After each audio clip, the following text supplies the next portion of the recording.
Good Lord, brothers and sisters of the universe, we're back. We're back once again. This podcast is supported by many fine sponsors. Let's get into them right quick. Number one, first and foremost, we're brought to you by Onnit. Onnit, O-N-N-I-T, is a human optimization website. It is a website that has evolved and grown from the birth of this podcast. It's essentially caused the business to form.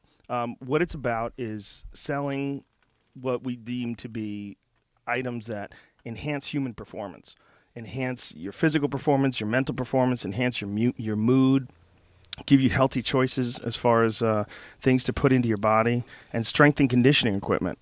We sell kettlebells and steel maces and ab wheels and medicine balls, all these different things like weight vests, things that really enhance functional strength. If you've never done kettlebells before, there's a fantastic series of videos that are available at onnit.com. And if you've done it a few times and you understand the form, the best one is Keith Weber's Extreme Kettlebell Cardio Workouts. They're fantastic because there's a lot of kettlebell DVDs that'll show you like how to do the individual exercises, but they don't do the workout with you and like make you keep up with them. I just actually have been going back and forth with Keith Weber, so he's going to be on the podcast in October. I'm very excited about that. I really want to talk to him because his workout DVDs are, like I said, my favorite. If you're thinking about doing anything like this, please start slow. If you've never worked out and you smoke cigarettes and you're always drunk, do me a favor. Please start slow. Don't be dropping a fucking big 72-pound gorilla kettlebell on your head because you're getting crazy and you're trying to do it all in one day. It takes time. Go to onnit.com, O-N-N-I-T. Use the code word Rogan and save 10% off any and all supplements. And this just in, we just got in. And we're drinking it now. Onnit Caveman Coffee. This is our friend Keith Jardine and Tate have created this company called Caveman Coffee because they're both fucking cavemen. And they have a relationship with a guy who grows coffee in Colombia. His family grows coffee, and they go direct to. It's a single source farm. So it's kind of interesting. Just by happenstance, because Tate's a big coffee fanatic. Always has been.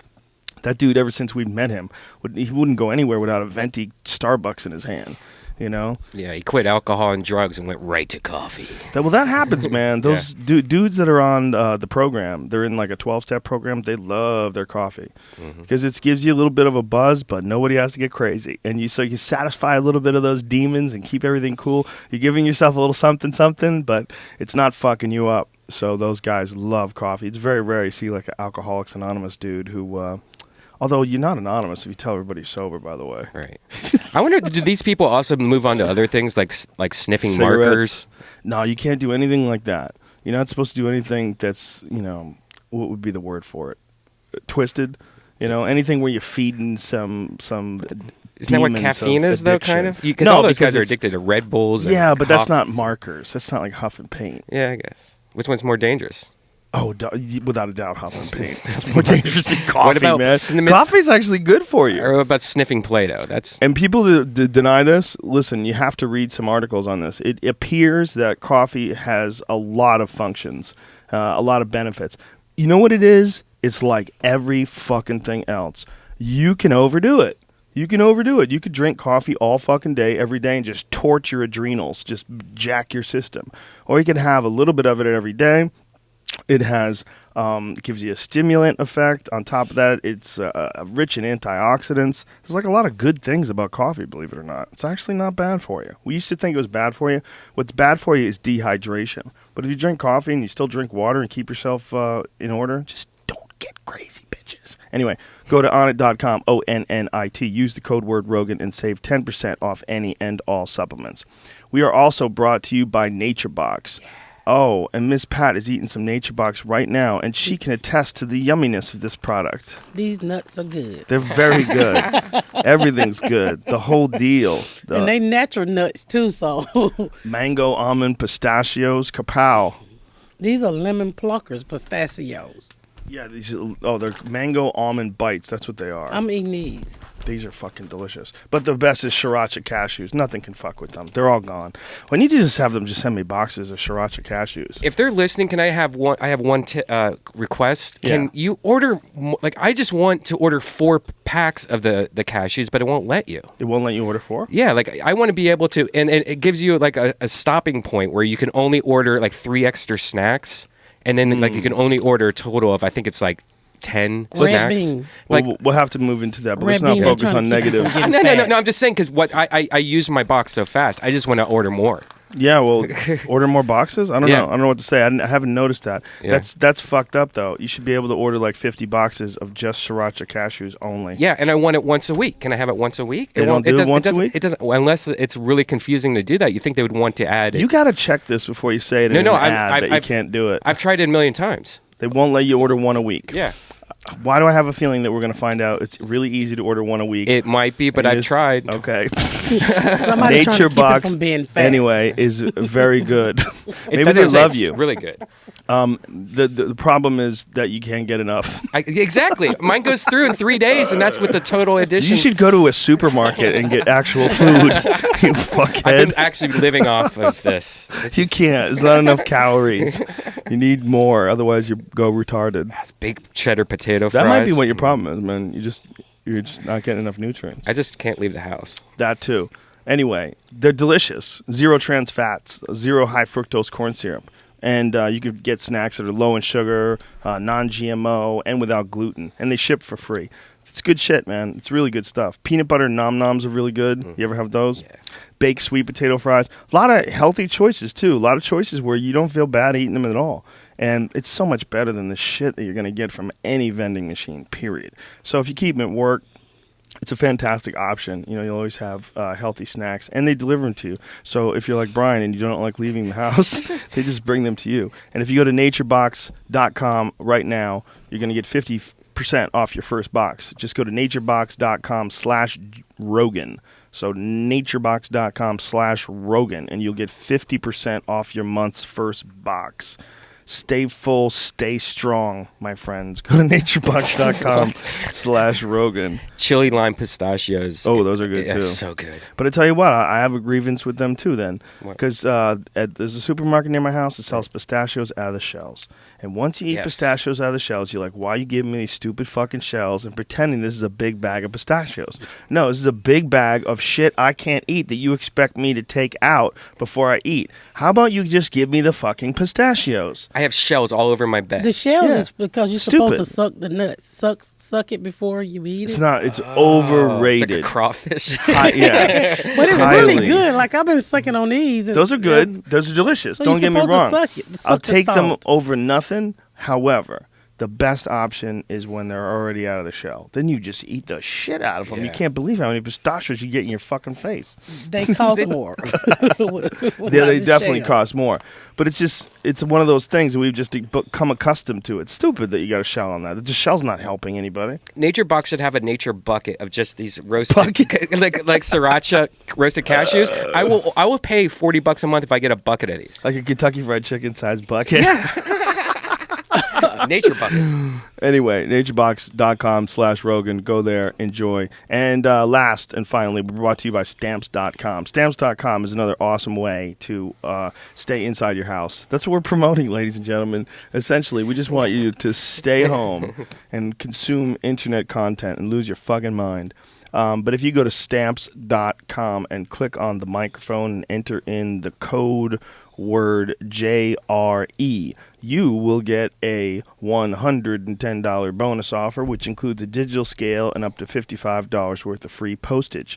What Stamps.com is a way where you can print from your own computer U.S. postage, the real deal. You never have to go to a post office again. If you have your own business, like Brian does at DeathSquad.tv, where he sells all those cool kitty cat t-shirts and now hats. See those hats? All kinds of groovy shit. Hoodies, right? You have hoodies Yeah, now? I was up till 5 a.m. shipping these from Stamps.com. Yeah. He really does have a legit job with Stamps.com. And what they do is, they have it so that you do everything on your computer. You print it up with your printer. You slap those babies on your boxes and you send them out. How much easier is it than going to the supermarket? I mean, rather. So going to the easy. post office? I couldn't even fit it in my car. What I have to do, like I would have to take 4 trips to the post office. Now I can just do it on stamps.com. Then have the mailman just pick it up. If you were less, or if you were just slightly more organized, you could have an actual business with all these shirts. Right. You have to do it by yourself, and it's almost like I'm watching one of those old time wagon wheels going down a hill. Yeah. And I'm like, yeah, it's rolling right now, but Jeez. how long is it gonna be before that fucking thing hits a rock? If you look at my house right now, because I moved all of the merch to my house now, and I'm doing it all from my living room, it looks like I'm a psycho, and it looks like my bed is just fucking the pistachio shells, and my living room is just boxes, shirts, and yeah, it's time to hire employees, man. It's time to hire employees. Take this shit to the next level. Yeah. How dare you? Without Stamps.com, he would be dead. There would be no time for him to eat, breathe, or drink water, and he would have died long ago. Right. But with Stamps.com, Brian has been able to maintain a healthy business.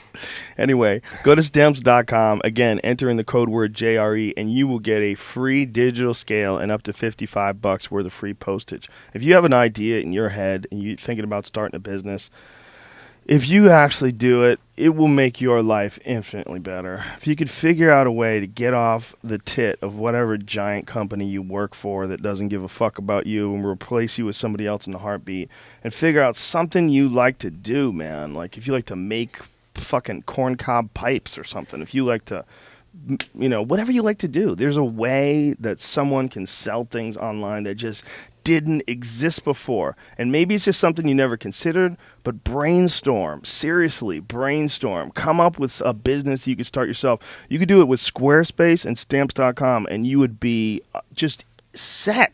You could actually work for yourself, and you'll get to a point where you'll feel comfortable enough to quit that janky-ass fucking job that's been weighing down your soul. And it doesn't even have to be a job. One of the weirdest things is that I never used the post office because it was such a pain in the ass to send like my family shit back home or my friends and stuff.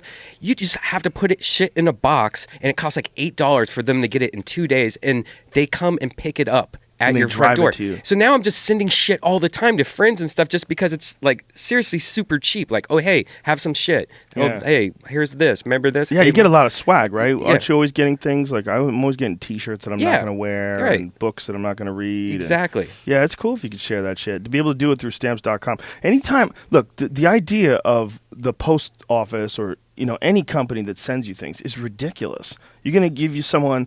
How much? I got to give you $80, and you're going to take some shit that weighs 20 pounds across the country? Yeah. What the fuck is that? That's ridiculous. Ridiculous. It's amazing. Like, people used to complain about stamps when a stamp was like 35 cents. They went up to 35 cents. Fucking 35 cents. Someone's going to take your letter, and they're going to bring it to another part of the world.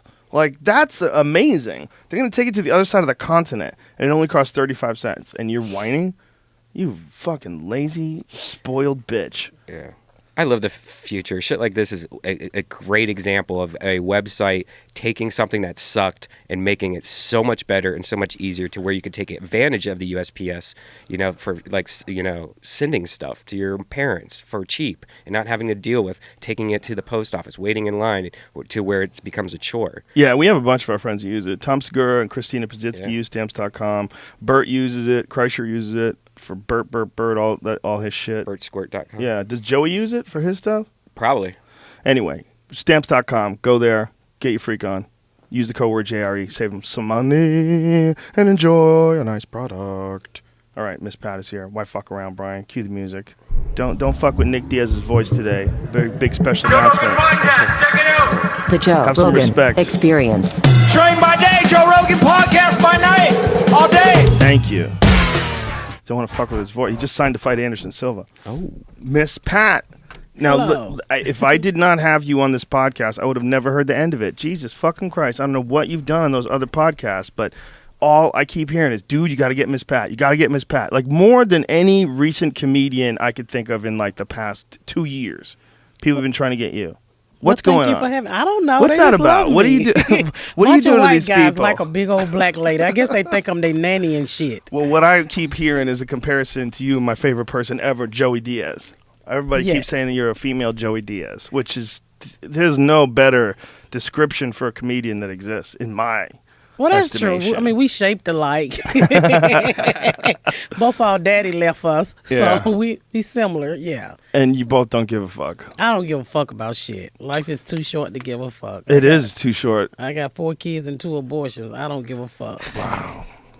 You can't keep them all. Yeah, you can't keep them all. There's times to do things and times not. Exactly. Abortions, it's a hot topic. That's a fucking. It takes the air out of the room. Did you hear it? You feel that? Did Like that she said scare abortion? you guys? Not She you said it to guys. abortions? Y'all smoking reefer earlier. Hey, how dare you? How dare you implicate us in illegal drug use? Hey, I'm gonna have all the soccer moms writing me. How dare you, bitch? That was 20 years ago. Call Jesus. Don't call me. Leave me the fuck alone. They wouldn't say "how dare you." If you were white, they might. Oh, A lot of those Republican soccer moms that are really anti-abortion. yeah. Yeah, really You probably. never see black people outside of abortion clinic. They be like, girlfriend, I feel you. I feel you. My appointment next week, bitch. There's a weird vacancy in their eyes. If you ever go to or watch a documentary on those people, like I've seen those people. There was a Planned Parenthood, I think it was in Boston, and I remember seeing these people outside of it, and they would when you would drive by, and they would hold up pictures of like dead babies and Yeah. stuff, like hold up and they harass women as they're going in. They like Yeah. show them these pictures. But when they come out, nobody is out there. Yeah. Have you noticed that? Everybody's gone. Yeah, why is that? I don't fucking know. they probably know when the arrivals Nobody was are. out there when I went. No? I went. They're not gonna protest in the hood. They don't give a fuck about those babies. So you don't have to. You don't have that problem. You just have the problem getting the daddy. They drop you off because he don't want to be a part of it. Abortion's a tricky subject, man. You know? Because it's like, at what point in time should it be okay? Like, everybody kind I of think agrees. it's your choice. Absolutely. This is. I always say this is my pussy. I do what I want. That's what I say to it, too, Yes. but nobody listens. They You don't even believe me. Yeah, I mean, this is you can do whatever you want. Who is Congress to tell you what to do with yourself? Yeah, no one can tell you. Yeah, because once you have it and you can't take it. I had 2 kids when I was 15. What the fuck was you then, Congress? You had 2 kids by the time you were 15. Yes, That's crazy. 2 kids. Wow. I didn't have a fucking childhood. That is incredible. That's Yes, incredible. I don't know how I made it. It was incredible. Wow. Well, you obviously made it. You're okay. You're funny. Yeah, But but man, I went through a lot of shit to get funny. Jesus Christ. Wasn't funny when I was having them. Yeah, I can only imagine. How old were you when you had your first kid? I was 14 when I had my first kid by a married man. Whoa, boy. I met him when I was 12 and he was 22. Whoa. So we started dating. I was in elementary school. Oh, my God. 12. I had a really nice body. I was fuckable. I might not be fuckable today, Joe, but I was fuckable back then. When did you start fucking? 12. He was the first He was one. the first one. Wow. He was the first one. You got a baby with him. And you had a baby when you were 14. Wow. 2, and then I got pregnant again and gave birth when I was 15. Oh, my goodness. Wow. That is where was... You never met a teenage mom? Oh, I've met teenage moms, yeah. Well, I'm an old teenage mom now. I used to be a teenage mom. That's just it's hard for someone who has children, especially someone who has daughters like me. I to got hear 2 that. daughters too. Yeah. They didn't have any kids. They didn't have the life I didn't play that shit. What do they feel like when they hear your story? That's got to be hard. I mean, I guess you'd have to ask them, but that has to be crazy to hear that your mom went through that. Well, my daughter was there. You know, she was there because I got pregnant at 14 and I had a brother. Then I couldn't get a job. I started selling drugs. So she was there through everything. I mean, I think I'm her hero. Wow. So after I got married and I straightened everything out, you know, she had a better life, but You know, that's one of those situations where people that have that attitude, like that everybody on welfare is just lazy, like that people don't need help, they need to pull themselves up by their bootstraps, like stories like that. Man, Well- you got to shut the fuck up, right? Well, it's statistics. Let me tell you something. When you dealing, like I grew up in the ghetto. My mom was on welfare. Her mom was on welfare. So people, I tell a story about welfare is like diabetes. If the mama get it, there's a good chance the daughter might get it. Wow. So she taught me how to do this shit. And I just said, I don't want my daughter to go through this bullshit. I don't want my daughter to be teenage mom and, drop out of high school. My daughter's the first one to graduate high school in 3 generations and the first one to ever go to college in my family. Wow. So I was determined you are not going to end up like I ended up. That's beautiful. That's amazing. That to me is the greatest form of success ever. If you can learn from your own mistakes, impart your life's wisdom on your children, and then your children go on to take the ball and carry it and run it further and do what you just said, become the first person to go to college, become the first person to graduate high school in many generations. That's beautiful. That's an amazing thing. Congratulations. Well, thank you. I mean, I worked hard for that shit because, when I didn't graduate, nobody else, I had nobody to look up to. I just know, I was like, my daughter would not go through this bullshit that I went through in life. And I had a son, too. So he graduated too, but wow. Nobody else. I had a niece because I had custody of my sister 4 kids, so her oldest daughter graduated because they're the same age, right after my daughter did, but nobody else. Everybody just keep having babies and dropping out. It's a fucking, what do you call it? Epidemic? Yeah. It's just keep passing it down. Yeah. It's, there's definitely kids.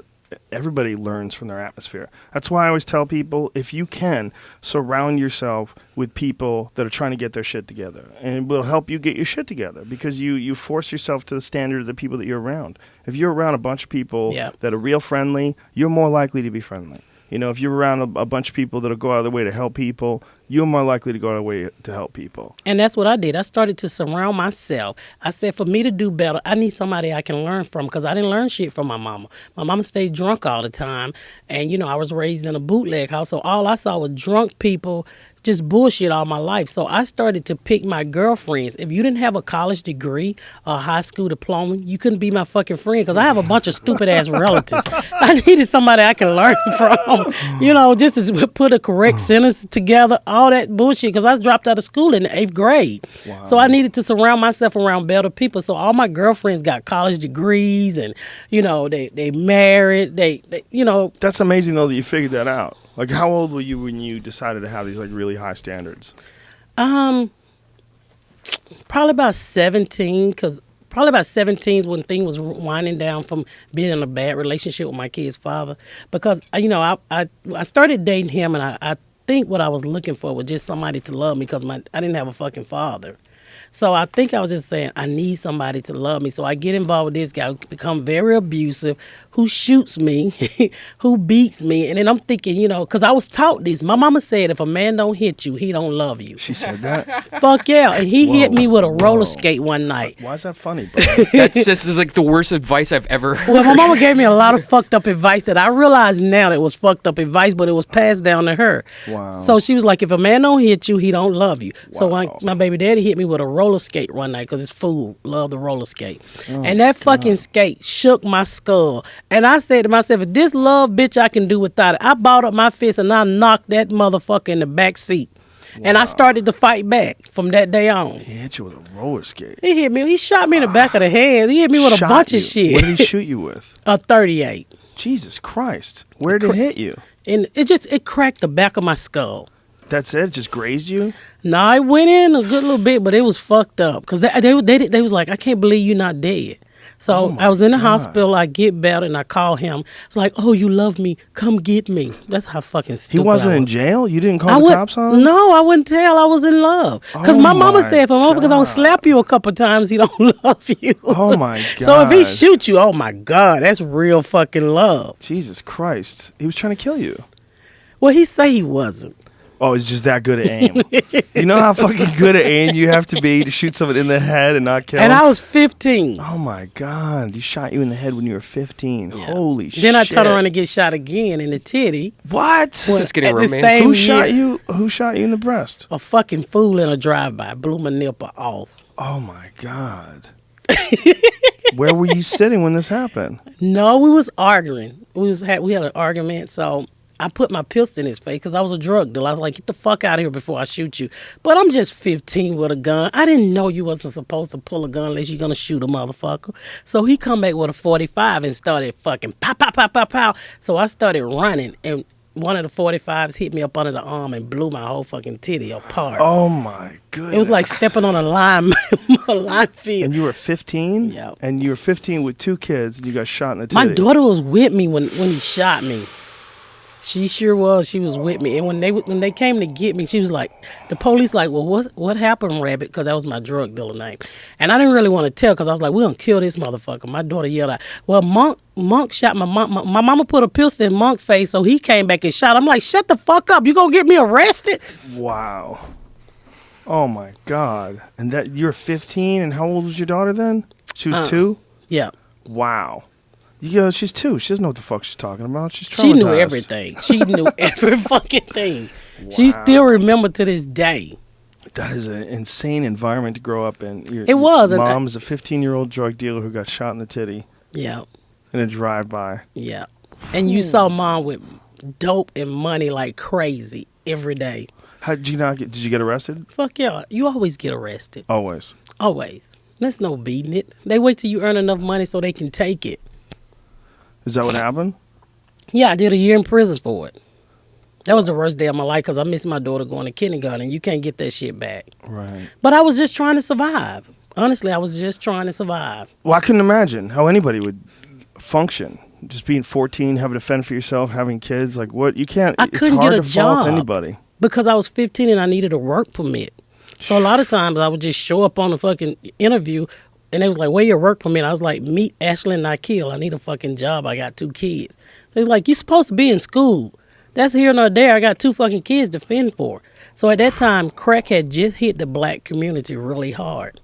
So I started to sell crack because everybody was getting on it. Wow. Did you take it? I never did drugs. I grew up watching my mama as an alcoholic. So everything my mama did, I said I wouldn't do. She smoked cigarettes. She drank. She did whatever.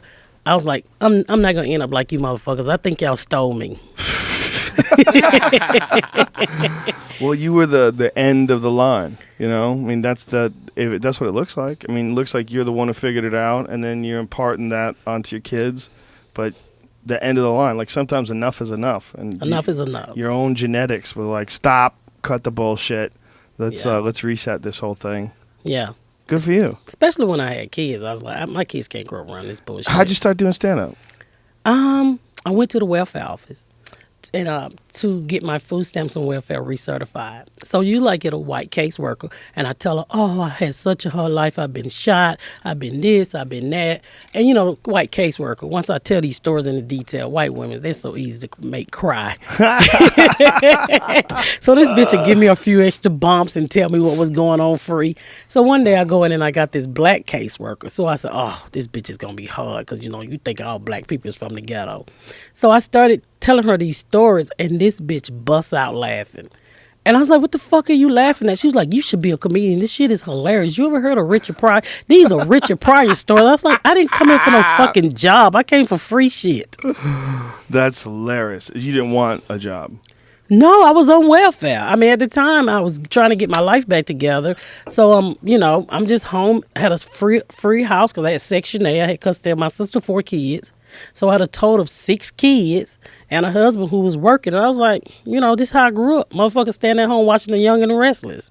So you didn't even start to think about doing stand-up until this lady brought that up? Well, she the first one to kind of put it in my ear, yeah. Wow. I never thought this shit was funny. It was pain. See, when I tell these stories, I had to get over them. So you got to forgive. And then you got to let everything go. So it doesn't bother you to tell it on stage. I can laugh about it now. You know, people look at me having, sleeping with a married man. I'm 12 and he's 22. That's fucking child molestation. But how do you deal with it? So I deal with it. I laugh about it. I'm turning all that and I used to be pissed off at this dude because he took my fucking childhood. I mean, think about it. I was a mom at 14. That's crazy. I got a 16-year-old daughter that all she do is fucking play with her iPad and just doing what a 16-year-old supposed to do. I never had that opportunity. I never had an opportunity to be a little girl. It's overrated because if it was awesome, you'd be doing that shit right now. I mean, think about it. You know, everybody says, "Oh, I wish I was 7 again." I was retarded when I was 7. I'd be playing with Mutant Ninja Turtles and pretending helicopters are real, little plastic helicopters. That's stupid. That's stupid shit. I'm glad. Well, but it's stuff that you need. It's stuff you fucking need. No, you're not, Joe. You don't want nobody to steal your daughter's childhood. Come on now. No, I'm only kidding. Fucking be drop kicking the shit out of that old nigga. Get your old ass away from here. You ain't getting no pussy. You better fuck this cat. What is it about a guy that would want to do that? That's what's fucked up. It it's is. Like what you were talking about, like the whole patterns. You know, like your family falls into a pattern. I bet they're in the same. My sort of mama, patterns too. I learned because I'm writing a one woman show for my life, and I learned that my daddy got my mama young like that. My mama had 6 kids by the time she was 22. Wow.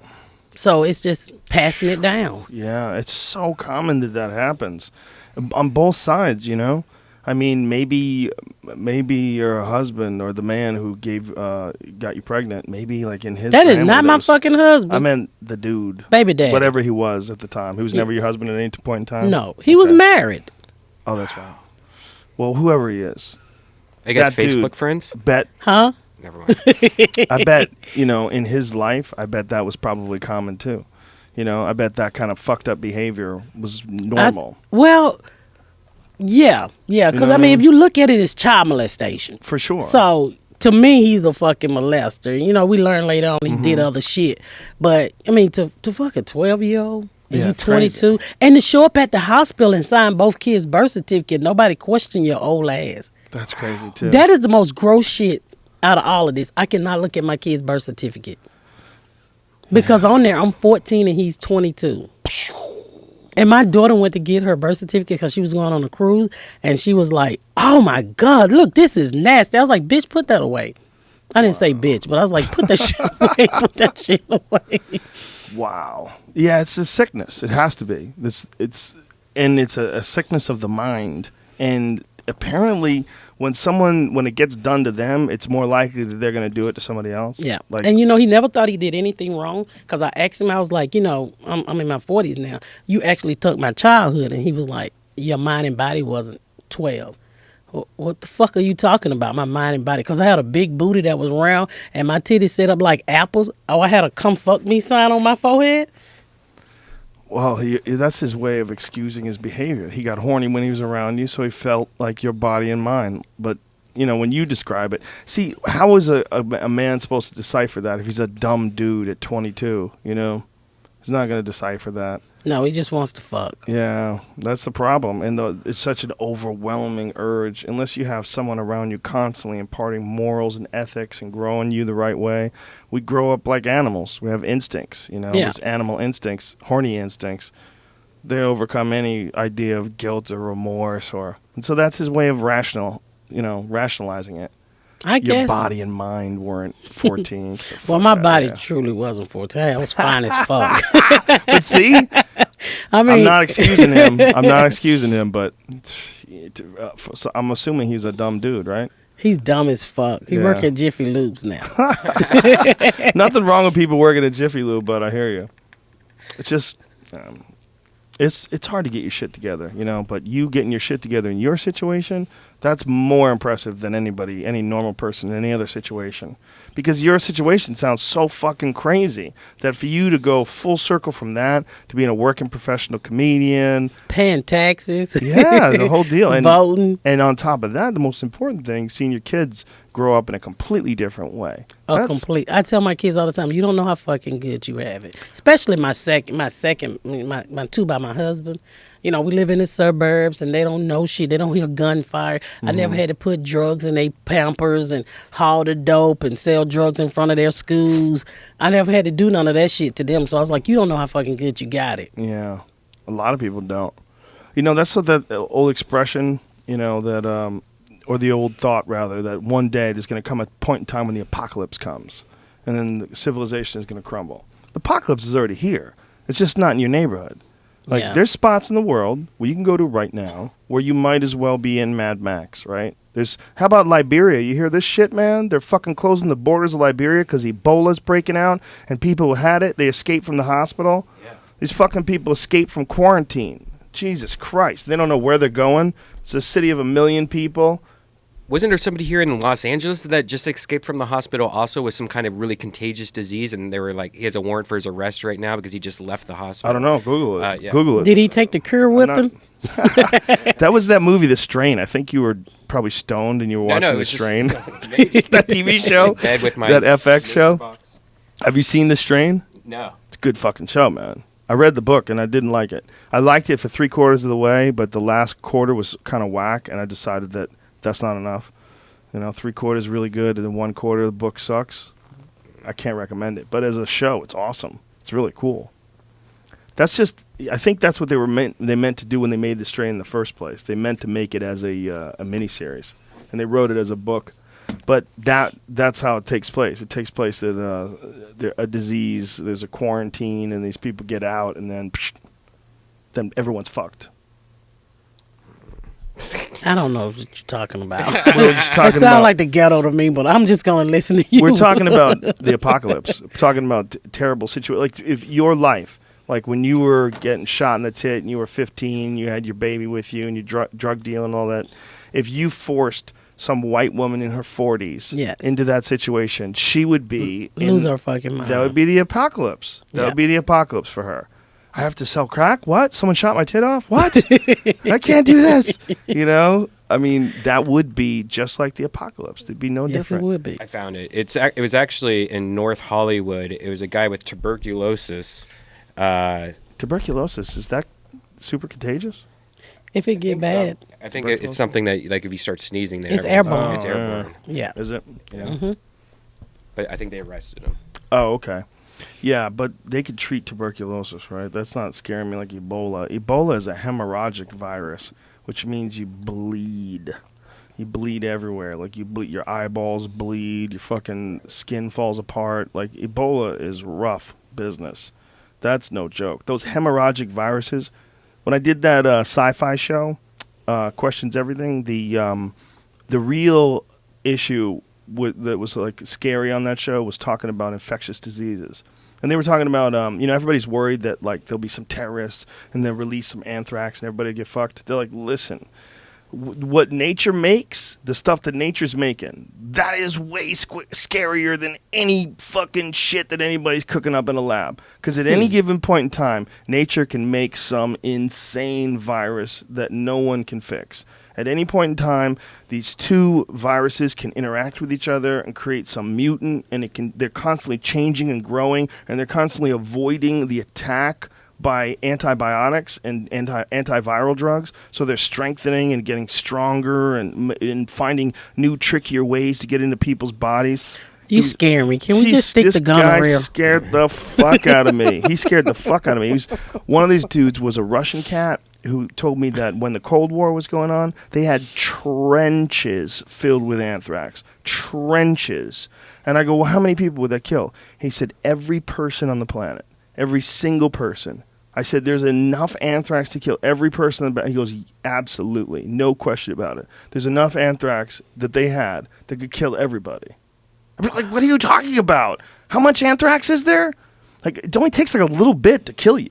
Like, anthrax is a motherfucker. And this idea was that they were going to figure out some sort of an airborne dispersion method. And the government even tested, like, there was something, I think it was in Cleveland, I forget the city, but they sprayed some shit over the city, like phosphorescent, like something that they could track. They like essentially what the chemtrail people think is going on, like they actually did it. And they did it from the top of a building. They sprayed it or something like that because they were trying to figure out how much of a containment period, how much of an area would they have to contain, if a disease got out. That's how goofy people are. They were thinking about like actually just it's so indiscriminately, just letting a disease go out. A disease, like that was an option. Like a disease that would kill the entire not just the soldiers, not just the people that were, the politicians who were causing the war in the first place. No, the entire population with a virus that make your fucking eyeballs bleed out. I think you just scared the shit out of us. We should be scared. I think we should be scared. You know why I think we should be scared? Because look, if the world was just us, we would work everything out, you know? Yeah, I couldn't imagine going to war with you, Miss Pat. You seem like a very nice person. I don't think I can whoop your ass, Joe. But I don't mean it like that. I mean, you know what I'm saying? If you had a country that you owned and I had a country that I owned, I think we could come to some reasonable terms. I don't think it would be an issue.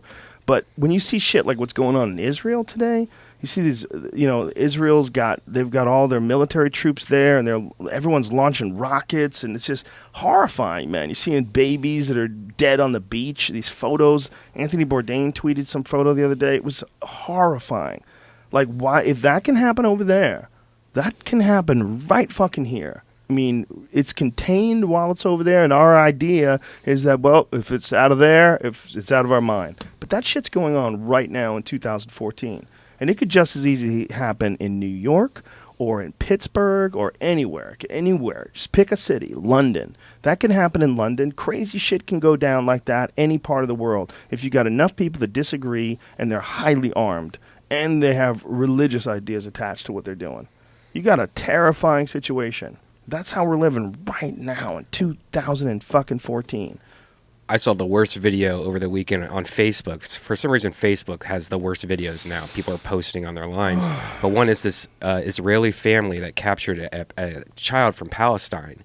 And this kid was probably like 5 or 6. And they were teaching their daughter, who is Jewish, I guess, or whatever, Israeli, to beat the kid with a bat. And so the kid's like crying, like, please stop. You know, this little 5-year-old. And this little 6-year-old's hitting it with a bat. And she didn't want to hit it hard, you know, so she's just barely hitting it. And this other kid that's a little older comes up and goes, no, hit him. And just like starts punching this little kid in the face. Because the kid's Palestinian? Yeah. Oh, they like captured somebody and they're just beating this kid up. Like the whole family, like the kids and everyone. It's awful. Can we go back to the ghetto? Yeah. Yeah, the ghetto's way better. Eddie Bravo and I, we watched that movie once. What is that fucking movie? It's a Brazilian movie about the ghetto. Oh, Children of God. Mm-hmm. City of God? Yeah, City of God. City of God. It's a fucking crazy movie. You ever seen it? No. God damn, Miss Pat, you got to see City of God. It's incredible. It's really, really, really fucking good. But it's all about the favelas of Brazil and how the violence there is just on a completely different level. First of all, these houses are essentially like, a lot of them are almost like they're camping out. Like they don't have windows. They don't have running water. They have dirt floors in some of them. You know, they're like, some of them, they can range in, you know, like ghetto to incredibly poor. Like essentially you live in the woods. You know, you just have like a shelter around. You know, it's not much different than that. And these young kid drug dealers, just unbelievably violent and ruthless. The whole movie is just like so more people die in the first 5 minutes of that movie than the entire Boys in the Hood. Damn. Yeah, like quickly. Like more people die maybe in the first 5 minutes. But it's a good fucking movie too, and it's based on a real scenario. If you go to the ghettos of Brazil, like some of the worst poor neighborhoods where there's a lot of drug violence, that was what they were scared of when they came to the World Cup. You know, that's really some horrifying shit can be going down there. That's happening right now. So there's always somebody that's got it worse. That's how fucked up people are. There's just a huge range of what we're capable of, you know? So when people see fucked up shit that's going on in the news and they try to pretend it's not happening right now because it's on the other side of the world, it's like, yeah. If it's possible right now somewhere, it's possible here. You know? It's just a bunch of things would have to go wrong, and it could be just as possible here. Well, let's hope it don't make it here. We just got to figure out a way to get better people to lead the world. It's that simple. It's really that simple. That is the 100% solution for all of it. Yeah, there's a lot of problems financially. There's a lot of problems in this world as far as politically, the different sides. Like the argument, like, you know, I'm not a Republican by any stretch of the imagination, but I believe in some things that they think make sense. I'm a big Democrat, but I do believe in a lot of stuff that they say. Yeah, well, I think the Democrats, I like socially, the attitude of the Democrats better. I think it's a more progressive attitude as far as caring for people and looking out for people. And sometimes people point down at that. And they say, you know, they accuse people of facilitating the welfare state, and they have all these goofy ideas about like what it is that keeps someone in a bad situation like that. That's the number one problem that I have with right-wing people. this pull them up by their bootstraps mentality. Because I'll meet someone like you, and I go, "What fucking bootstraps? She's fucking 14 years old and she's got a baby. You telling me Two that, babies. Yeah, Well, two. yeah. Well, another one when you're 15. You telling me that she should be pulling herself up by her bootstraps? That's fucking crazy. I don't know." Other than what you did, though, other than what you did personally, where you just realized that fucking enough is enough, you worked hard, you got yourself out of that situation, how else? You've been through it. If you had to engineer the way our society fixes this problem that we have with extremely poor people. With me, I had to, somebody had to make me realize that there was a problem, which when I got married, when I met my husband, he was like, people don't live like this. And I was like, what do you mean people don't live like this? He was like, people go out and get a job. People don't take from other people. People don't sell drugs. So I had to be taught that from my husband. That's crazy. You know, and I'm here I am, 19, I think at the time, and I had to go get a job. How do you go into society and get a fucking minimum wage job when you used to making $10,000 a day as, you know, when you 16 and 17 years old? $10,000 a day? Yes, I had a fucking Holy trap out of this shit. world. I mean, You I had didn't a want trap? to. A Yeah, it's trap? called a trap. I don't know what they call it now because I've been gone from the ghetto too long. But back then it was called a trap. So when you're selling drugs, like your neighborhood's a trap? Yeah, you stand on the territory? corner. That's your trap. If that's where you start the crackheads or the junkies to come, then that's where they came. And everybody knew Rabbit was on Fast Street. Oh, Rabbit was on Fast Street. That's our trap. I'm Yeah. a thirst trap. We need to start calling our shows traps. Like when we do shows, let's call. We're gonna do a trap this weekend at the Ice House. That's I great. love that Yeah. term. They don't use that term anymore because I don't know what you do to sell drugs anymore. You If know? they didn't use it on The Wire, people haven't heard it. No, that's because it was. I think The Wire was a little after I started selling Well, it was drugs. probably written by white people too. But you know what? That show, my fucking husband loved that show. And I was like, he was like, you gotta see this show. And when I said, I don't want to see that fucking Yeah. shit. I don't Yeah. want to relive that crap. Yeah. And I got into it, watching the whole fucking, all of it. And he was like, how real is it? Because my husband come from a background where mama go to church every day and daddy go to work every day. Wow. And it was 16 of them, but they wasn't on welfare and daddy and mama provided for them. Where I didn't have that life, Right. His mama didn't play that shit. You wasn't selling drugs. You wasn't running the street. You was going to school. Wow. So, So did he, like, when he met you and you said nobody lives like this, did he offer suggestions or did he just take you by the hand? Listen, bitch, we're gonna straighten this shit out. How do you? no, pretty much he was just like, I think he was attracted because I was a go-getter, because I was coming out of selling drugs because people had, the crack epidemic had slowed down. So now the new thing was forging checks. So I was I was into that shit really heavy. He was like, you hurting these people. I don't fucking know these people. All I know is Bank of America and the check number is high. He's like, you Right. can't do this shit. And he just talked to me, and I would listen. I remember I had a lot of drugs one day, and he was like, I like you, and I want to date you. He said, but I can't take you home to my mama as a drug dealer, and your name is Rabbit. So I'm thinking this is an opportunity for my kids to have a daddy, and he got all his back teeth, and he can read, and his shoes clean, and he don't punch a bitch in the eye every Friday. Ching ching. I had to have him. Oh, that's hilarious. Wow. So I went for it. So I gave my niece, who I taught how to sell drugs, all of my drugs, and I said. So did she work for you or did you just give her the business? Well, she was young when I got her. She was like maybe 10, and they would haul the drugs for me over the years. So I taught her how to do it, and she became a drug dealer. When did she start selling drugs for you? Shit, they was probably 11. Oh my God. I know people gonna say, "Oh, you was Wow. horrible." Well, we was all fucking kids because their mom was on crack. Mm-hmm. This is my baby daddy's sister. Their mom was on crack, so I took them in. Here I am. I think they're 11, and I'm fucking 15. They thinking I'm grown. I ain't grown with shit. Oh my God. So now I got my 2 kids and her 3 kids, and we living. I'm taking everybody to school because I sold drugs in front of my daughter's school. So Jesus fucking Christ. this was before the no drug school zone signs went up, so I was already grandfathered in when that shit got there. That's a really serious federal offense, right? If you sell drug close to a school. Yeah, but I was already them signs wasn't up back in those days. So I would drop everybody off at school, and everybody knew when they got off, they knew what to do with the drugs. Right. Wow, that is crazy. So you just had a whole system going. I had a whole little system going. So when you decided you meet your husband, you say, you know what, all right, this dude's great. I'm going to listen to him. I'm going to do whatever I have to do to keep this working. I'll just have her take care of this. Are you telling her what to do? Is she an employee or you give her the business? I just give it to her. I said, you can have the whole trap. I'm gonna give this dude a chance. Wow. And it was weird because I had no more money. I couldn't ride around in my flashy Cadillac anymore. Is that what you did? You had a Cadillac? Yeah, because I had a learner's license. And with a learner's license, you need a licensed driver. So I would hire a crackhead for a day.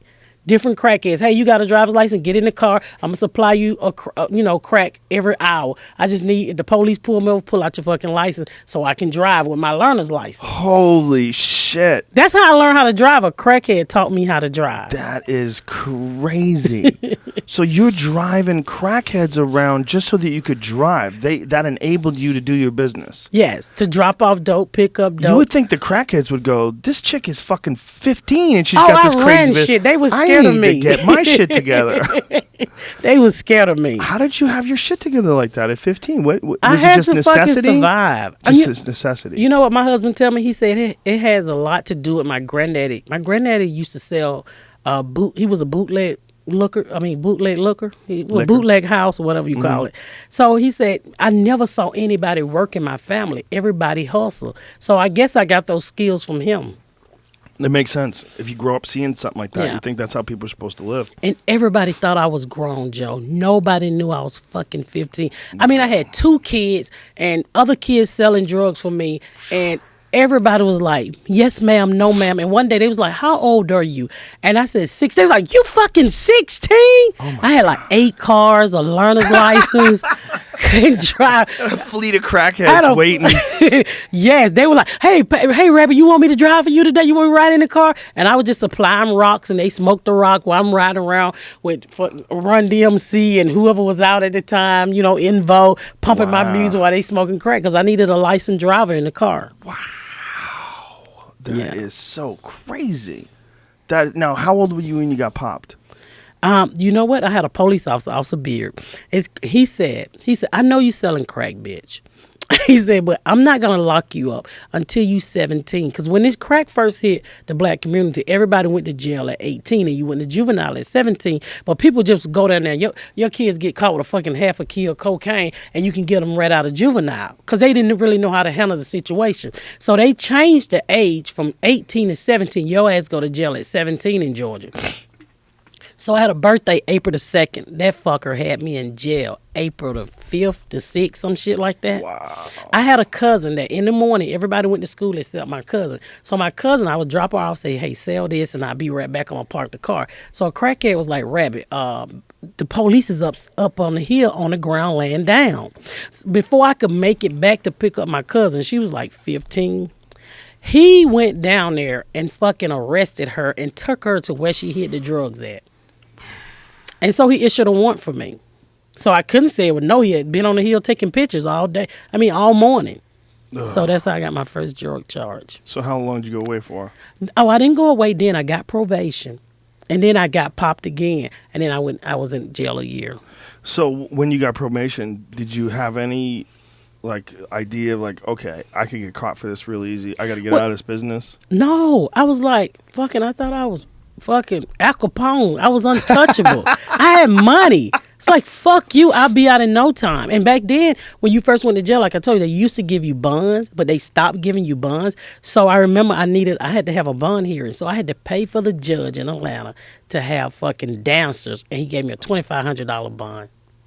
And I was out that to have night. Dancers? What do you mean? Pay for his hoes. You had what? Whose hoes? The judge. You paid for the judge's prostitutes? Hoes. They was Hoes. dancers. They was having dancers. a party. Okay. So my lawyer was like, you got to put in a few extra money. He's going to give you a bond, but you got to put in a few extra money. So I put in extra money, pay for the hoes, and they gave me a $25,000 bond. I called my friend Frog, who I was selling drugs with at the time, because we was partners. Like, come fucking get me. So the judge went and took your money and got prostitutes. Yeah. That's hilarious. I never seen it, but that's what the lawyer, you know. That's what the lawyer said? Yeah, so. Damn, so can't verify that. Can't go forward with this information. It was true. I bet it was. I mean, that's one of those things that like people would know about. Did you hear about that? There's a judge that Everybody got caught. was crooked back then. But Oh my they're God. still crooked. That's a bad position to put a person in. Do you remember the judge's name? Was it Judge Matthews? No, no. Who's Judge Matthews? He's a great judge. Who is that? He's one I of the don't know if I celebrity can judges. that, Oh. Yeah, there's something about being a judge that I think is an unhealthy position. I don't think anybody should have that kind of power over someone.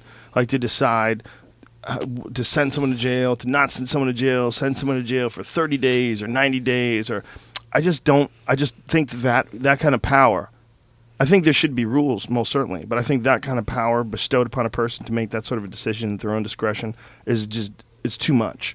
It's too much responsibility. You can't trust someone to be totally ethical and not fucking crazy. And people change too. They get more crazy as they get older. Yeah. And they get more crazy with ego, you know. Yeah. People get nutty. There's a lot of nutty people. They get a little bit of attention and then they just fucking go off the deep end. Believe their own bullshit. And if you're a judge, everyone's kissing your ass all day. All day. But you wear the robes, you come in the honorable, everybody has to rise when you come into the room. What kind of shit is that? Yeah. Everybody else has to stand up because you're here and they call you the honorable. Get the fuck out of here. There was a guy they busted recently was using a penis pump while he was presiding over cases. He had a penis pump.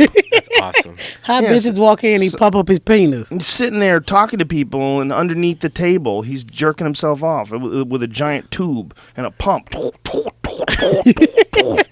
And they're like, "What are you doing, man?" And they like, catch homeboy. My foot went flat.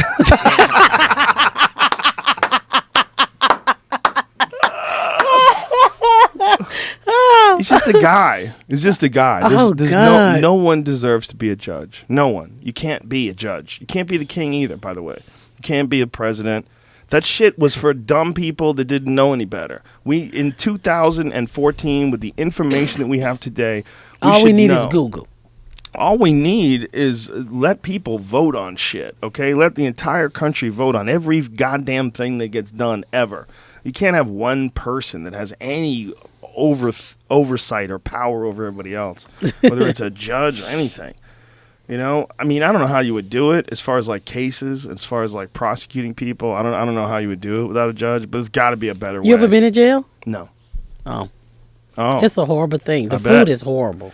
I went Unless to you go in- Alcatraz when I was a little kid, and they closed the cell, and they leave you in there for about 5 seconds. And I they have a pop friend you in out. San Francisco, so every Yeah. time I go, he's like, "You want to visit Alcatraz?" I was like, "Look, you dumb fuck! You don't ask a convicted felon, do they want to just voluntarily visit a fucking old jail?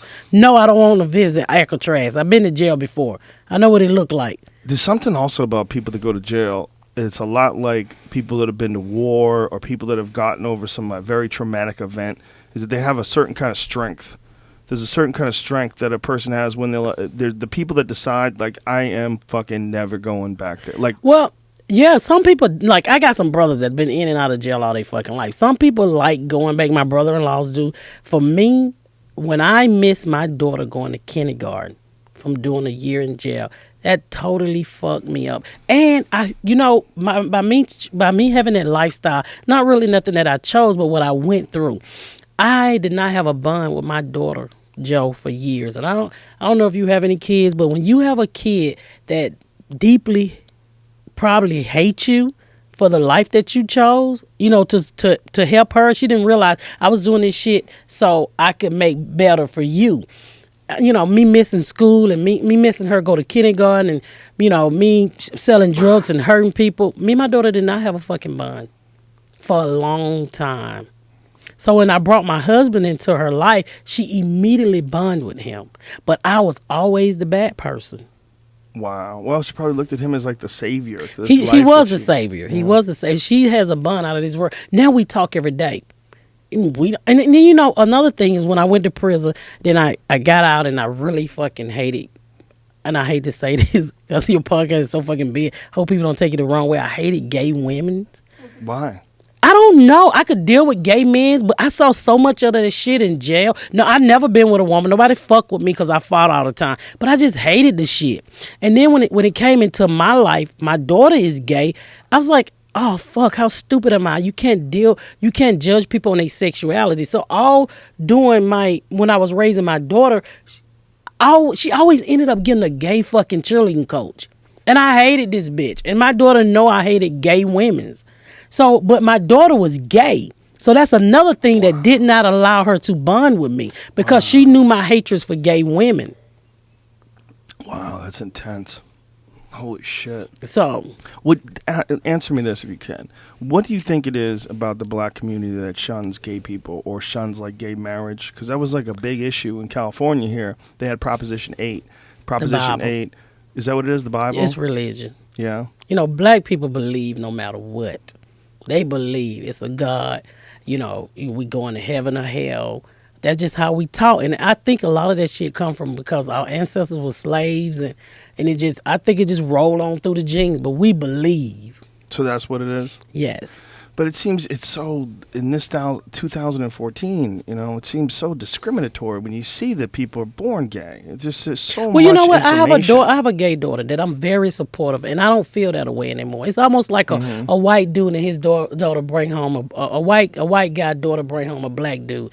I mean, you either gonna get over it or fucking jump off of a bridge and realize that you the person that has the problem, not them. Right. And that's what I had to realize. You know, because these bitches was eating pussy in jail and I didn't like them. Well, these are not the gay people who my daughter's bringing over. So now I'm very fucking supportive. Whatever makes my daughter happy. Plus, you got to remember, here I am, 15 years old, getting fucking dogged out by her daddy, beat on, shot on, fucking knocked around, cheated on. You know, she just saw so fucking much that I think fucking like fuck men, them niggas ain't right. Yeah. So I think that's part of the issue too. She say she was born gay. I say in my fucking womb, bitch, the ultrasound, you was not licking anything.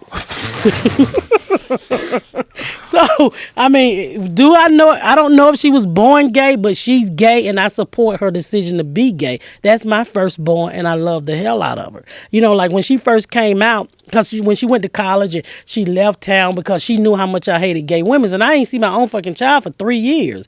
I would try to contact her. She was out in the world, been homeless. And I was like, what is your fucking problem? What is your problem? I said, if you gay, just say you gay. She said, I'm gay. I said, well, can you come home, bitch? Because I miss you. It's been 3 fucking years. So, and now we talk every day. Well, we that's talk, beautiful. and I love the hell out of my daughter. I got a wonderful daughter-in-law. They look just like, who did I say she looked like? Paula Patton. Paula Poundstone? No, her husband, Paula.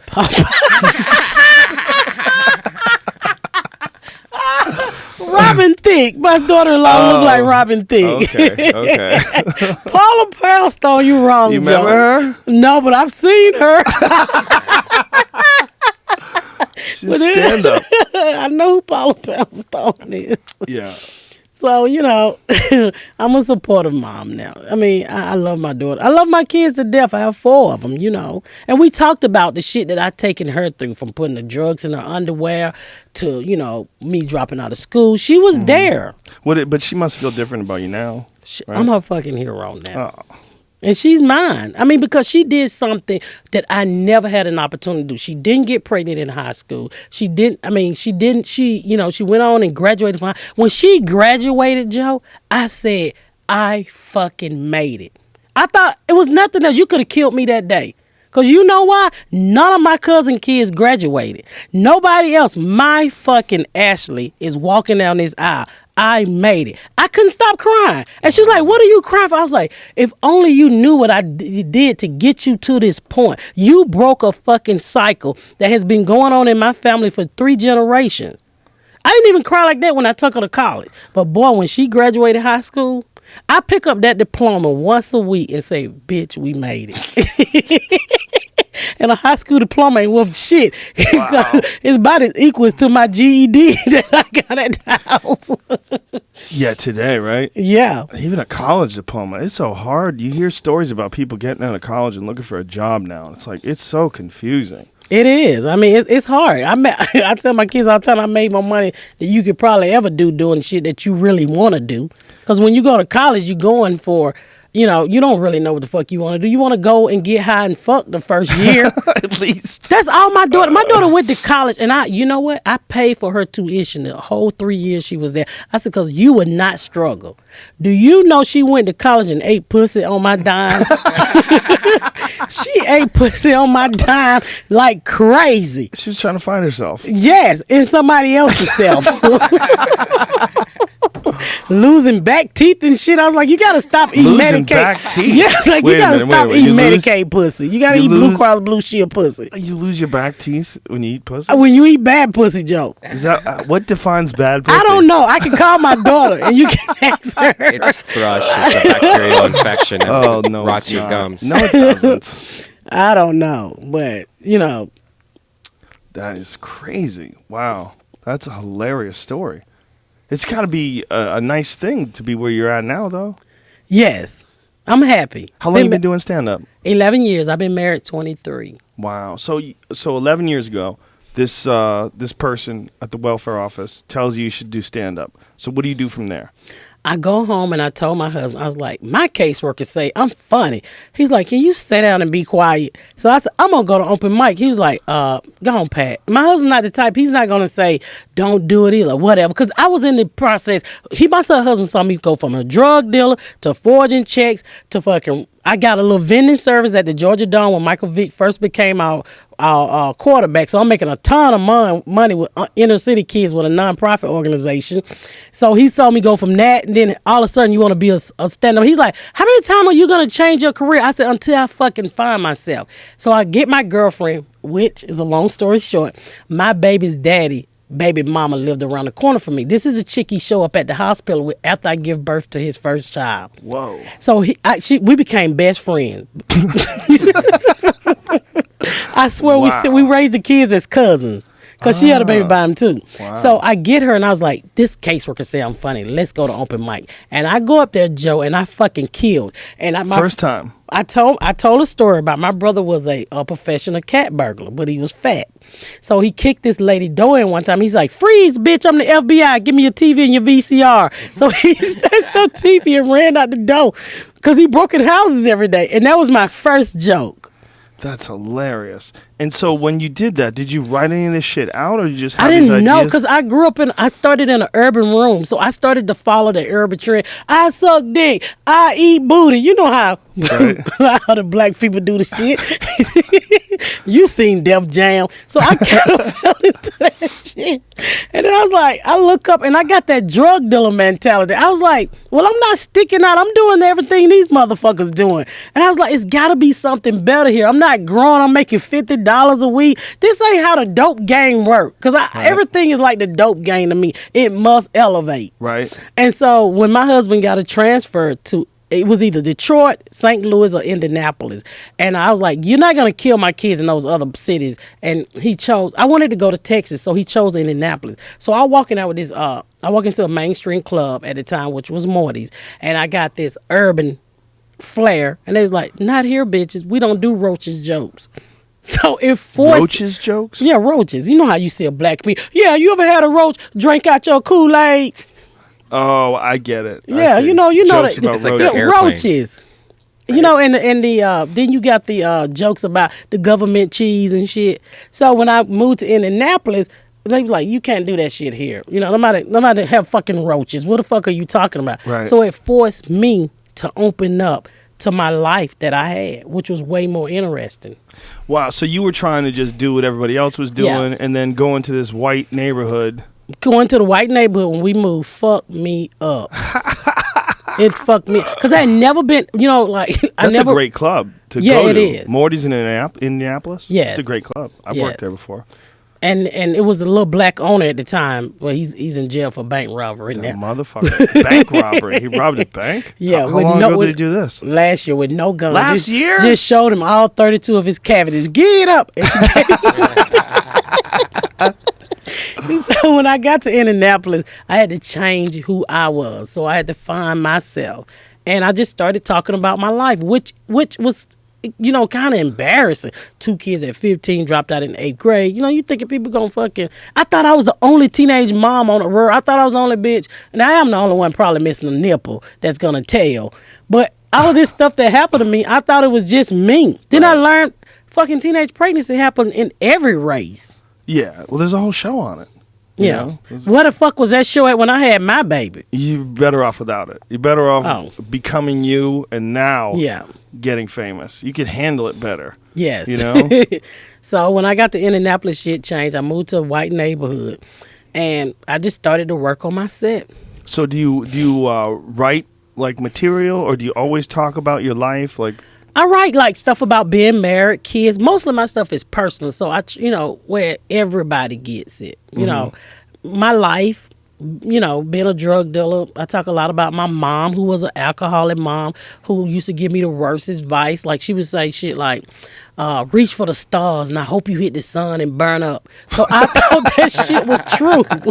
I told my husband the other day, my mom was so fucking stupid. I'm not going to say she was stupid. She didn't know shit. Like, she couldn't read. So she would force me to read her horoscope.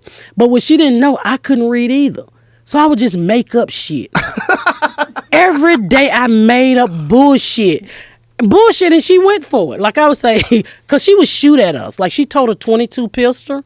Because my mama was a very small lady. So she walked around with a 22 pistol. She just carried it everywhere? Oh, yeah. And we're like, we wouldn't wash the dishes. Pow, wash them goddamn dishes. And she would shoot it into the ceiling? Yes. And when it rained, it showed. So when it rained, water would come dripping through the holes that she left by shooting the ceiling. Then she's like, why the fuck the ceiling leaking? Because, bitch, you don't put 22 of them holes in the ceiling. What the fuck are you talking about? Wow. Yeah. That's a way to motivate kids, though. And we were scared of her. We were scared of her. She had a gun. She had a fucking gun. She just never pointed at us. She was like, pow, just shoot a light out. Wow. So. God damn.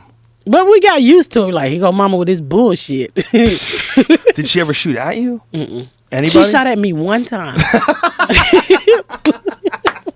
I was on the phone with my baby daddy.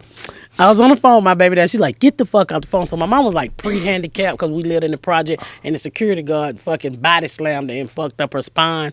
So no. if she sat down, she couldn't get back up. So we had to be there to lift her up. So I knew I wanted to talk on the phone with my baby daddy. At this time I'm pregnant with my second child. So my mom was like, get off the phone with that motherfucker. He's going to get you pregnant. That's somebody else's husband. So I tell my kid's father, I was like, hold on while I go ahead and lay her down. Then she was only like 98 pounds. So I picked up and I laid her in the bathroom on the floor. And I was like, you stay right there till I get through talking to my baby daddy. What I didn't know, Joe, is that bitch could crawl. She crawled out that bathroom like military style with that shotgun and shot at my ass. I flew out the door. She shot at you with a shotgun? With a shotgun. She got it out the closet. She shot at you with a shotgun because you were on the phone with a man and you put her on the floor. Yeah, I put her on the floor and she couldn't get up. So I was like, if you don't stop shooting, who the fuck gonna get you off the floor? Oh my God. So how did you guys resolve that? She ran out of bullets. What did she shoot? Did she shoot just holes in your house? Yeah, she would just shoot up anything. We would get evicted. She didn't give a fuck. You were getting evicted? Because she would, like, you would be watching the TV and she would tell you to move. She'd blow the motherfucker out if you didn't move. Really? Yeah. How many times did she shoot the TV? Just once. God. Because we couldn't afford another one. It was only 2. One for the kids and one for her. How much material do you think? Like, I would say, if you're going to become a big name stand-up comedian, you're going to have to put out a bunch of specials, right? So if you put out, how many specials can you do on your life before you have to start talking about other shit? Probably 4 or 5. 4 or 5 specials just because on you know your life. what? A lot of stuff that I remember, like, it was so, at the time, like, I can laugh at it now, but back then it was pain. So I didn't get on drugs like my sister did. My brother them got on drugs to deal with bullshit that we was going through. I just stayed, sober and thought these motherfuckers was crazy. So to get rid of the pain, I just kept putting it in the back of my head. I didn't want to remember it. So when I became a comic, all of this shit started rushing through my brain. And I have to ask my sister, bitch, is this real? I just asked my sister the other day. My granddaddy ran a bootleg house. So in this bootleg house, I had a retarded uncle named Uncle Cecil that was crippled. But my granddaddy would buy him pussy on Friday. But me and my sister would have to go in there with the prostitute and hold his legs back until he get his dick in before we could go outside and play. So I called her up and I said, is this shit real? You had to hold his legs back. Because he was crippled. You know how when they knees knocking? So he couldn't get it in until we moved his fucking legs back. Wow. And I remember one time I was like, How old hurry were up. you? Probably 8. I was like, Uncle Cecil, put it in and stop fucking smiling because he was retarded. He smiled all the fucking time. Oh, that's so awful. I know it's so fucking awful. And I asked my brother, I was like, do y'all remember this shit? Am I going crazy? And all of them, like, I called my brother last week and I said, my mama used to have this theory. She said, when it rains and the sun is shining, the devil was beating his wife. You ever heard that? Yes. And then she said if it would rain and the lightning and the sun would shine, he caught the bitch cheating. So my mom would say, you should beat the bitch because she don't believe in God. I was like, it's the fucking devil. What are you talking about? You crazy bitch. Somebody, I used to think they stole me, Joe. Nobody could be born into this fucking crazy family. He should beat her. She doesn't believe in God. Holy shit. And she's shooting at you. She used to shoot at us all. It was... Just think of the irony in that. You know, does God want you shooting your fucking kids? Jesus Christ. She's like, I can't hit you, but I can pull a trigger. Oh, my God. Wow. And we was scared of her ass for years. We was scared of her. Well, in her defense, probably very hard to raise a bunch of kids. What happened to her back? Someone slammed her on her back? Okay, we lived in the projects. She was the candy lady. So Candy lady. Candy lady. That's the lady in the hood that sell the freeze pop, the candy, the cookies to the kids. And my mama did it because we was in the projects, and that money helped her with her light bills or whatever the fuck. Mm-hmm. And she used to talk shit to the security guard. This is back before the projects were really dangerous. So the security guard was like, Mildred, you cannot sell candy because it's fucking earn income and you not reporting. But he was just fucking with her because my mama talked a lot of crap. So she's like, oh, fuck you, security guard, you ugly fake, whatever she said. So he came on, he said, I'm gonna come whoop your ass. And I had to be about probably 7. That dude came in there and beat the dog shit. I was into wrestling at the time. He was in there DDTing the shit out my mama. And before he came in the house, she gave me and my sister the can. She's like, go flush this shit. He on the way. So we're in the bathroom popping pixie stick like cocaine, eating the shit. He in there whooping her ass. So he hit her up against the wall and fucked her spine up. Whoa. So she sued the housing authority, but she couldn't read, and the fucking lawyer took all the money, and we got put out of the projects. So, when it damaged her spine, like she could no longer hold her neck up. Like if she be talking, that bitch fall over. So she had to keep her neck up while she was driving. Oh my God. One incident with this guy did that. Yes. She was like 90 pounds. What happened to him? I don't know. I was a kid. I don't really know. I remember going to court and testifying, That's so hard to hear. That's so hard to hear. I got great jokes about it, because like... Great jokes? Like, she would do shit.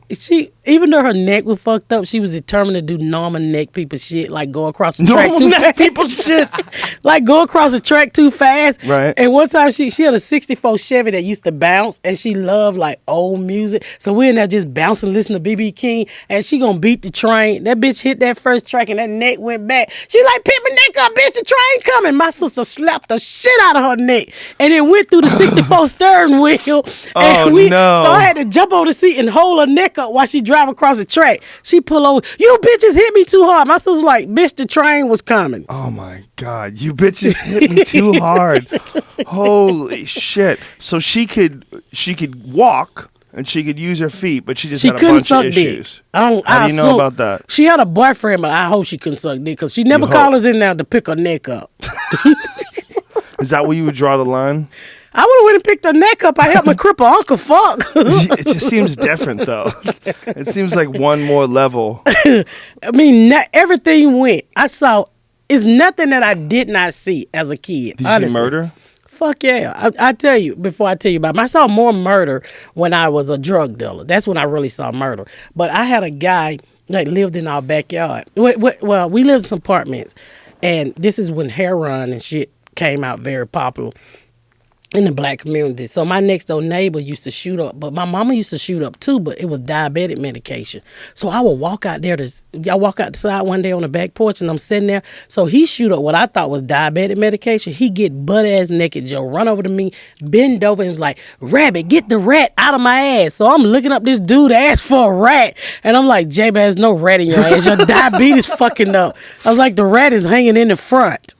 So he thought he got naked every weekend, and nobody said shit. And you were telling him it was his diabetes medicine? Well, that's what I thought it was. That is hilarious. That's what I fucking... Diabetes medicine has you thinking there's a rat up your ass. But it was heroin. We learned later that he was shooting heroin. So when he got naked on Friday, we were like, "J-Baz just high. He be all right." It was only one day he got naked?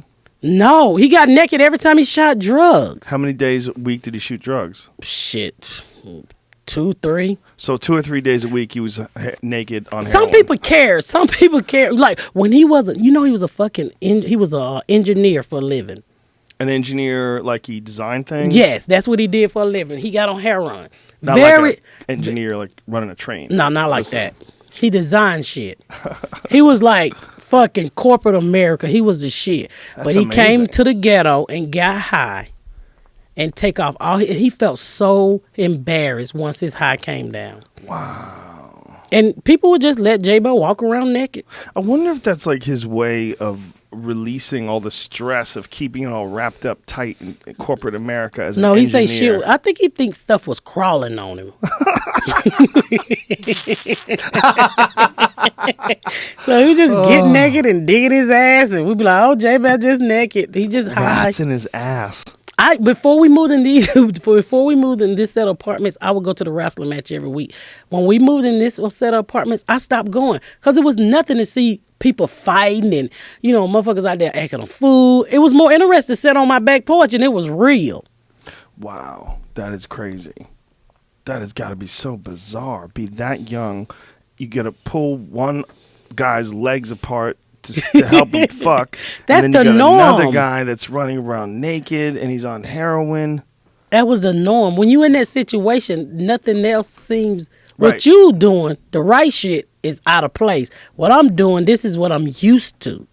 Yeah, that's the weird thing about human beings. They're very adaptable. That's what they're saying about people that live in any country. You watch tribal people, and you go, "Why don't these people don't have any TVs? They don't have any electricity." Like, they don't even know what that is. Like, this is normal to them. You see people in those villages they find in the Amazon, they don't have any contact with human beings. We feel bad for them. But what are they doing? They're just being people.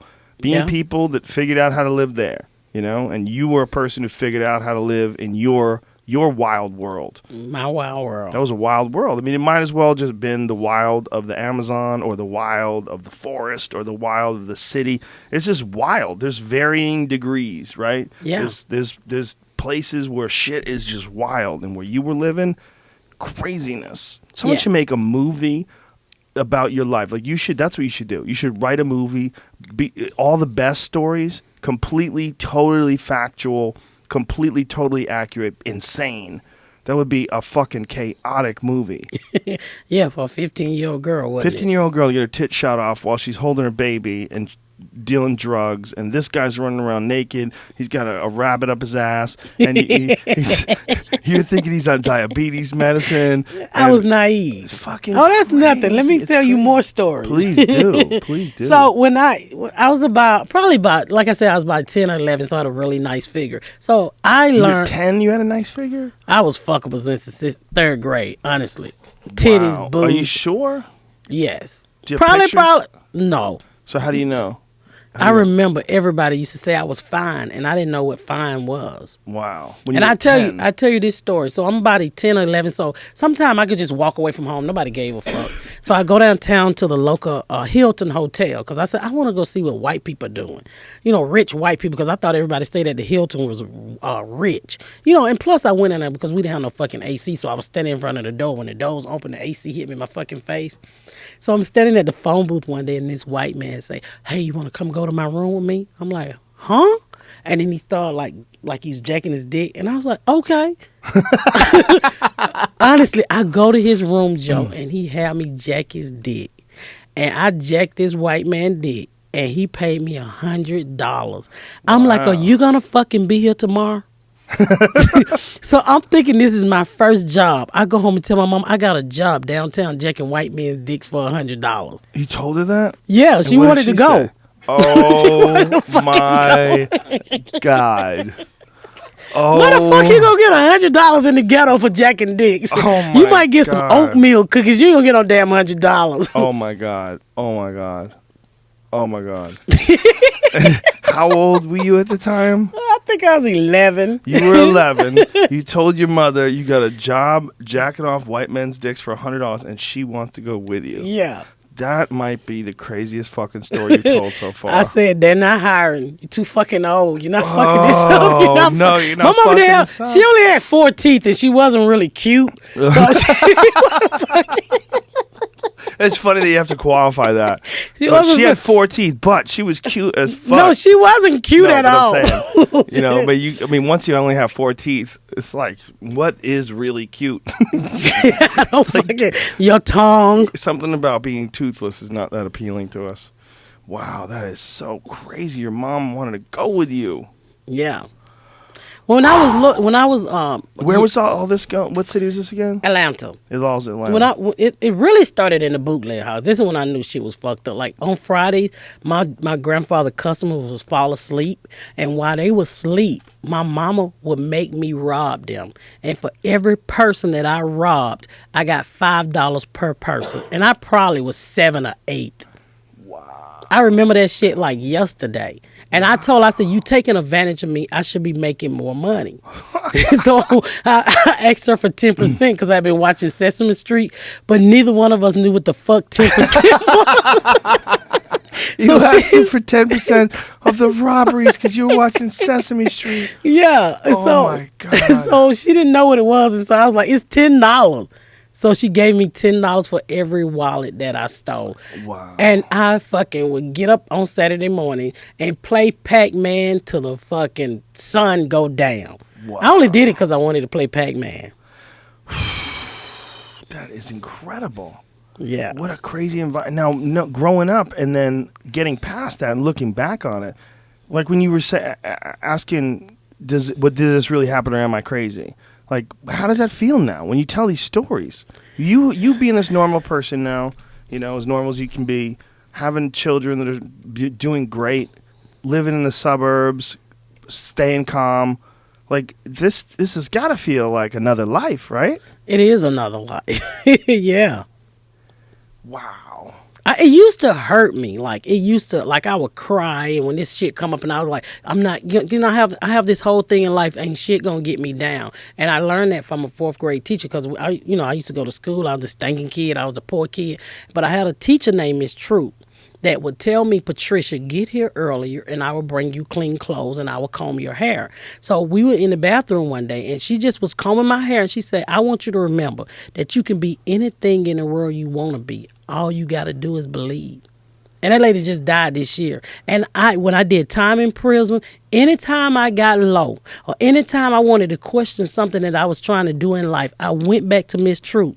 Because to me, she was the first person to ever believe in me. And I'm 42 years old. And I still fucking quote Miss Truth.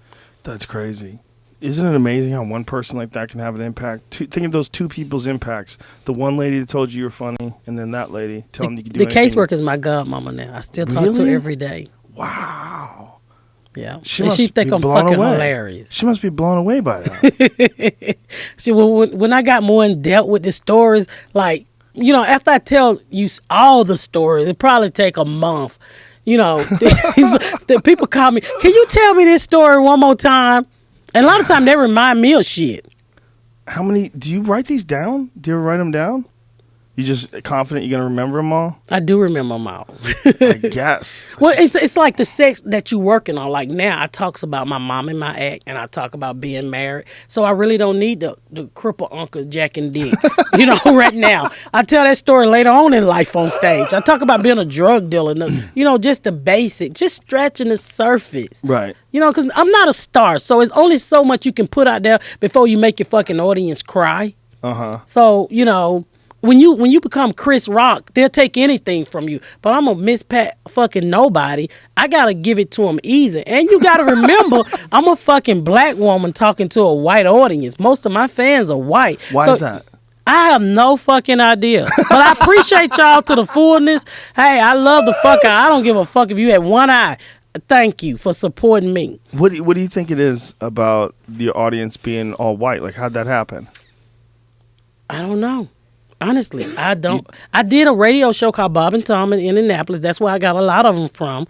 And they just started coming. I mean, I would go into that mainstream club, you know, mostly white people, and I would tell these stories, and people be like, wow. And I still have people be like, want to cry. I was like, get the fuck away from me. I'm not fucking crying over this shit. I'm over it. Wow. So it's just because they don't have anything like that in their life, and you're... I think people like to know that you overcame. Mm-hmm. You know, I could be on crack like my sister. My sister been smoking crack from day one. She been on drugs all her life. And I think that's how she dealt with her pain of fucking molestation and all the bullshit that we went through as kids. Mm-hmm. She'll never admit it because she haven't faced up to the problem yet. But with me, I just packed the shit in the back of my head. So I think when I tell my stories, people at home going through whatever they're going through, and they was like, fuck, I thought my problem was big, but hell no, this bitch had to pull her cripple uncle's leg back and help him stick his dick in at 8. So you realize your life ain't as bad as you. I think after you hear my story, you're like, oh, fuck, I had good parents. It's the feel-good story of the year. God, I can't even imagine. So you start 11 years ago. You start telling this on stage, and when you first started doing it, were you doing open mic nights? And then well, I started talking about my life about 6 years ago when I moved to Indianapolis. So 6 years ago. Yeah. So the 5 years before that, you were doing all black clubs. Yeah. All in Atlanta. Mm-hmm. And so then you were more like everyone else around you, just trying to like do whatever everybody else did, try to get laughs. Yeah. So moving to Indianapolis, is that when you started getting paid work, or were you getting paid work before that? I started getting paid work in Indianapolis. I became a comedian. I was bullshitting the whole first time. And my husband used to always say, nobody want to hear that chicken shit on stage. And I didn't know what he was talking about. He was like, it's not funny. I mean, he wouldn't say it to hurt my feelings, but he said he wouldn't support it. He never would come see me. He's like, that ain't funny. You know, anybody can talk. Why are you going to talk about your bedroom on stage? And I was like, oh, you just fucking hating. But when I became Miss Pat, who I am today with my life, he's more supportive. Like, when I said I'm going to do Joe Rogan podcast, he was like, here's my credit card. But before, be like, I'm not giving you no money to go tell them fucking roast jokes. So it makes a difference. Like, he only seen me once. What? Yes, once. Cat Williams, when I opened for Cat Williams, he invited him out. That's the only time he's ever seen you? Because you know what? He said, I was never funny to him. I was always serious. And he said people just laughed at what I said. They thought I was trying to be funny, but I was just being me. Wow. So for him, it wasn't funny? No, because you know what? When I did Bob and Tom, and I talk about being my baby daddy shot me in the head, another dude shot me in the titty. His co-workers listened. They was like, you shot your wife titty off. He's like, that wasn't fucking me. That wasn't Oh my He's God. constantly asking abuse questions about me. Oh my God. He's like, you slapped your wife with a skate. Like, dude, that was not fucking me. That was the dude before me. Oh, that is crazy. I was so broken before I met this dude. Wow.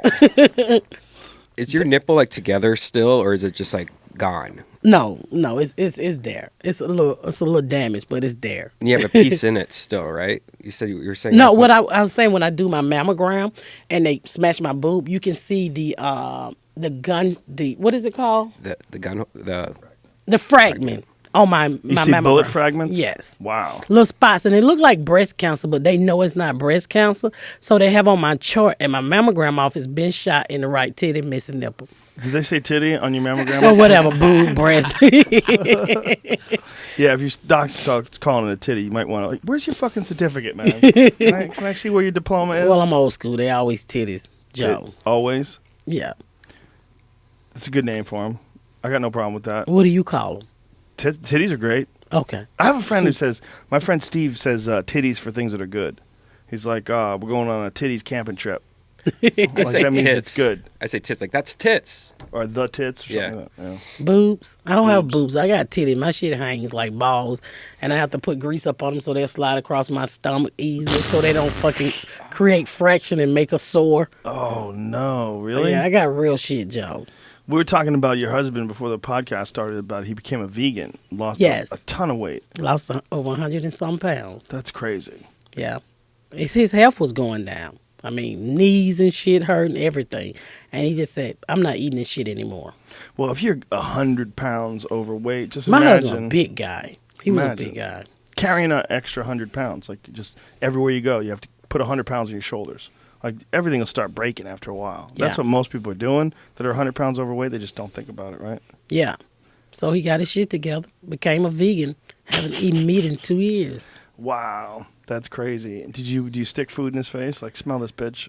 It don't bother. My husband is so fucking strong-minded. This motherfucker went on a 40-day water. Just pure water. I was like, are you What? fucking crazy? Well, you can't live on just water for He 40 dropped days. so much weight just on water and went to work every day. That's crazy. You're not supposed to do that. That's what I told him. I said, That's it's some dying. stupid fucker on YouTube that told him he can live off water. I was like, look at your fucking titties. They're fucking just gone. You need to eat something. 40 days of He no went eating? 40 days of no eating. Did you drink juice? Nothing. He didn't even brush his fucking teeth. He brushed it with water. There had to have been supplements or some kind of. No, he 'cause you didn't. can't I'm just telling you, live off water for he that. I lived don't- on water. Well, let's see. How many days do you think it says online? I'm not saying his story's not true, but if you I can Google call him and you can how many, ask No, him. I believe him, but I'm saying how many days I did do it. you think it says online that you could only drink water before you die? I did a 10-day water lemon more than fast where I couldn't No, eat. he didn't do no lemon. He did Brian, all how many water. days? I would say you could live to be 30 days with just water and maybe some stuff, but I think it's 21. you'd be dead like the last 2 weeks. I think that's like this. Isn't that the story behind Drunken and Afraid? Or Who's that? Not Drunken and Afraid, Naked and Afraid. Don't they say that? Like it's 21 days is the day. Okay, let's find out. Can you live off only water? We'll go to Yahoo Answers. It says the average person can, depending upon your body fat, the average person can go from a week to 1 month or so without food. So And this guy he's- went 40 days. He like probably hit the boundaries. He of was what's he was possible. shaking so bad. And I was like, can you please fucking eat? How you just gonna down me? I don't even know where the policy at. That is so crazy. He had to Okay. do some kind of supplement. Okay, there's a hunger strike Wikipedia page. Apparently, you could live as many as 74 days. That's the longest a person's ever gone with just having water. Oh my God. Hunger strikers dying after 52 to 74 days. So 74 is a big one. That's ridiculous. Yeah. Gandhi apparently went through a bunch of hunger strikes. When he was, I didn't know Gandhi was alive so young. I don't know, so long ago. It was 1922. Only way I can go on a hunger strike is they shut down all the Chick-fil-A's. Do you get mad on Sunday? Why does Fuck. Chick-fil-A have to be so religious? They can't be open on Sunday. Well, by that time, I don't fucking soak all of that crap into my body so much. I love Chick-fil-A so much, I made my son get his first job there so we can get a discount. Wow. It was there's certain people that are famous hunger strikers. Apparently, a guy who fasted to death. His name is try to pronounce this. Jatin Das, D-A-S. Jatin Das, maybe. It was 116th day of his fast. They gave up their hunger strike, surpassing the 97-day world record for hunger strikes, which was led by an Irish revolutionary. So apparently you can fucking do that. You can not eat for 40 days like your husband did. He's crazy, though. Like, he was probably on death's door. I know, he was so fucking weak. And he went to work and worked. My husband built the transmission for Allison Transmission. That's a crazy way to decide to lose weight. I mean, he just wanted to cleanse his body. But you know what? cells. Of life. But you know, his skin turned so pretty. I probably because he's about to die. His skin changed? Like, Yeah, in it what way? became super smooth and.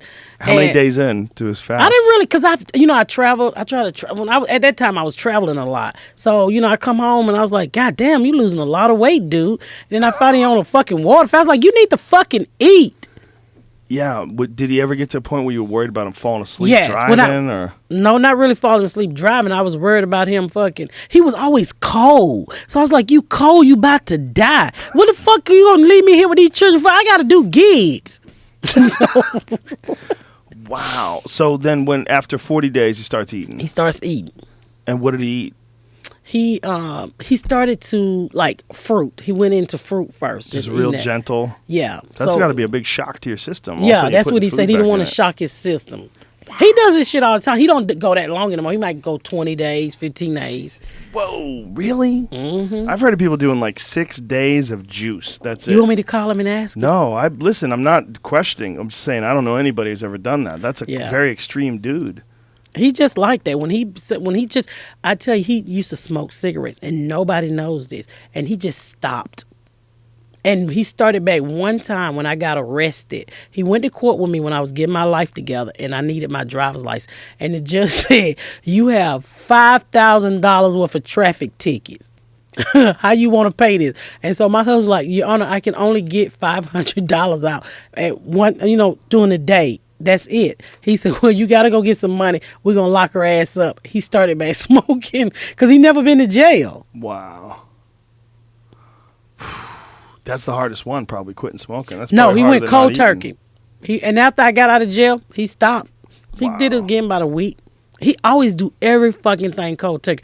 Joe, I've been trying to lose weight forever. I've tried all the nice shit out there. Nutrisystem did work, but I can't afford the shit. So now I'm back at my X-Lax diet because that's really cheap. X-Lax diet? Yeah, I What's take- the X-Lax diet? You take it and shit your brains Oh, out. no. And he gets mad at me because I do X-Lax, and I get mad at him because he do water. Yeah, I think X-Lax is probably worse for you than water. I know, I think do that's the good for mild you at all. form. The mild form of X-Lax? But I mean, all that's it's a diuretic, right? I mean, what does it do? It makes me shit. Yeah. Off pounds. Like if I can eat a cheeseburger and I really want to get rid of this cheeseburger, blows I right through you? It blows right through me. It's the po bitch diet, okay? That is not a way to do it. That's I a know, terrible Joe, but idea. sometimes I can't resist Chick-fil-A. Like, I like coffee, and I really can't drink coffee because I got sensitive nipples. Coffee make my nipples really sore. It almost What? I'm serious. Coffee makes your nipples sore? Caffeine fucks my breasts up. I got Wow. caffeine breasts. I'm called caffeine breasts. And women's out there who's listening, they know I'm telling the truth. So this is a common term? Caffeine Yes. breast? Yes, when you drink too much caffeine, it fucks with your titties. So I just went and had a mammogram on just my left titty 2 weeks ago Wow. because I had too much caffeine. So when I lay off the caffeine, my breast stopped being sore. But I like Chick-fil-A coffee.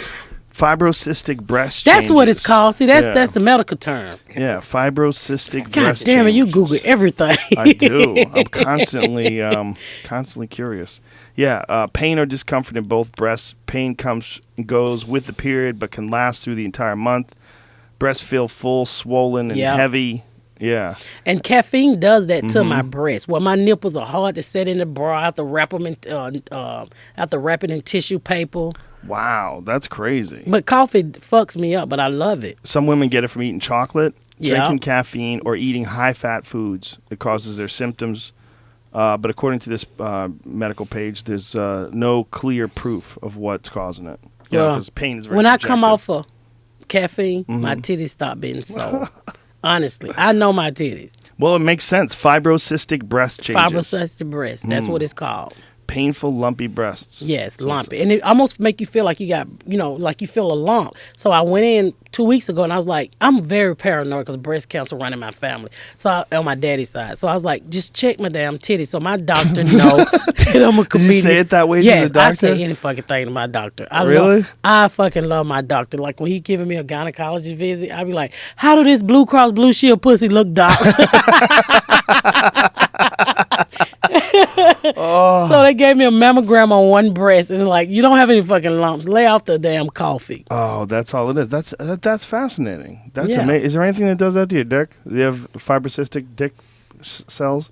When Drink you're a coffee, woman and you dickus? turn about 40, your body's like a 64 Chevy. You must repair that bitch. Like, honestly, since we're friends now, I tell you. Okay. So when I turned 40, my cycle came on one day, wouldn't go off. So I had to go in there, and they go. I don't know the medical term, but I know you're gonna Google it. They have to burn the inside of your vagina. Oh, good Lord. And they burnt my vagina, Joe, and it was beatboxing for like 3 weeks. It was it didn't hurt. It was like boop boop boop boop boop boop. So I called my doctor. I was like, my pussy is singing. Can you stop my pussy from singing? So it was like air, or No, it was healing. it was healing. Yes, So in the healing, it was popping, and it was sounding like it was making music. what kind of healing was going on there? I don't know, but it was like boop boop boop boop boop boop. I could almost feel it in my stomach. And my doctor know I'm a comedian, and I was like, I'm serious, doctor. My pussy's beatboxing. So I go up there, and he said it was healing. So essentially, they had to cauterize. Is that the term? They Yeah, use? something like that. So you were bleeding so much that they had to go in there. They and- either do two things. They either burn the inside of you, or they give you a hysterectomy. And I didn't want a hysterectomy. So there was no other way to stop the bleeding. No. Good Lord. It just break down when you use it so much. That's a crazy feeling that they burnt the inside of you to cool everything off. Not to stop cool the it flow. all. I mean, Yeah, to stop the flow. Yeah. That's crazy. Yeah. God. This extra things that women have to worry about. Breast cancer is one. Like they say dudes get breast cancer, but I'm like, name All one. y'all got to worry about is drop penises. That's it. And then Drop. soft wieners. Yeah, but they fixed that. They have pills for Yeah, that. but they don't have anything for broken titties and broken vaginas. Dry assholes. I know people get their vaginas tightened up. I've heard that's unbelievably painful though. Really? Yeah, they go in there and fucking, woman's had a few kids and their vagina's all blown out. They'll It go doesn't in. blow it out. It still got some grip. You got to use your stomach. You sorry, Depends on the heifer. woman. Depends on the woman.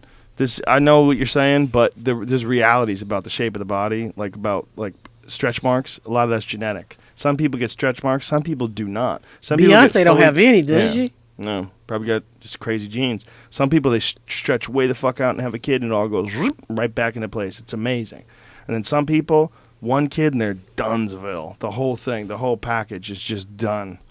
I know. Like someone just drove a truck through a water balloon. My it's daughter-in-law over. is like that. I was like, don't have a baby because this baby is gonna fuck up your figure. I said, you young girls need to stop fucking trying to be mamas. Take your body and abuse them. Have fun. Have a baby when you fucking in your late 30s before it's about to dry out. Don't give a man an opportunity to fuck up your flat stomach.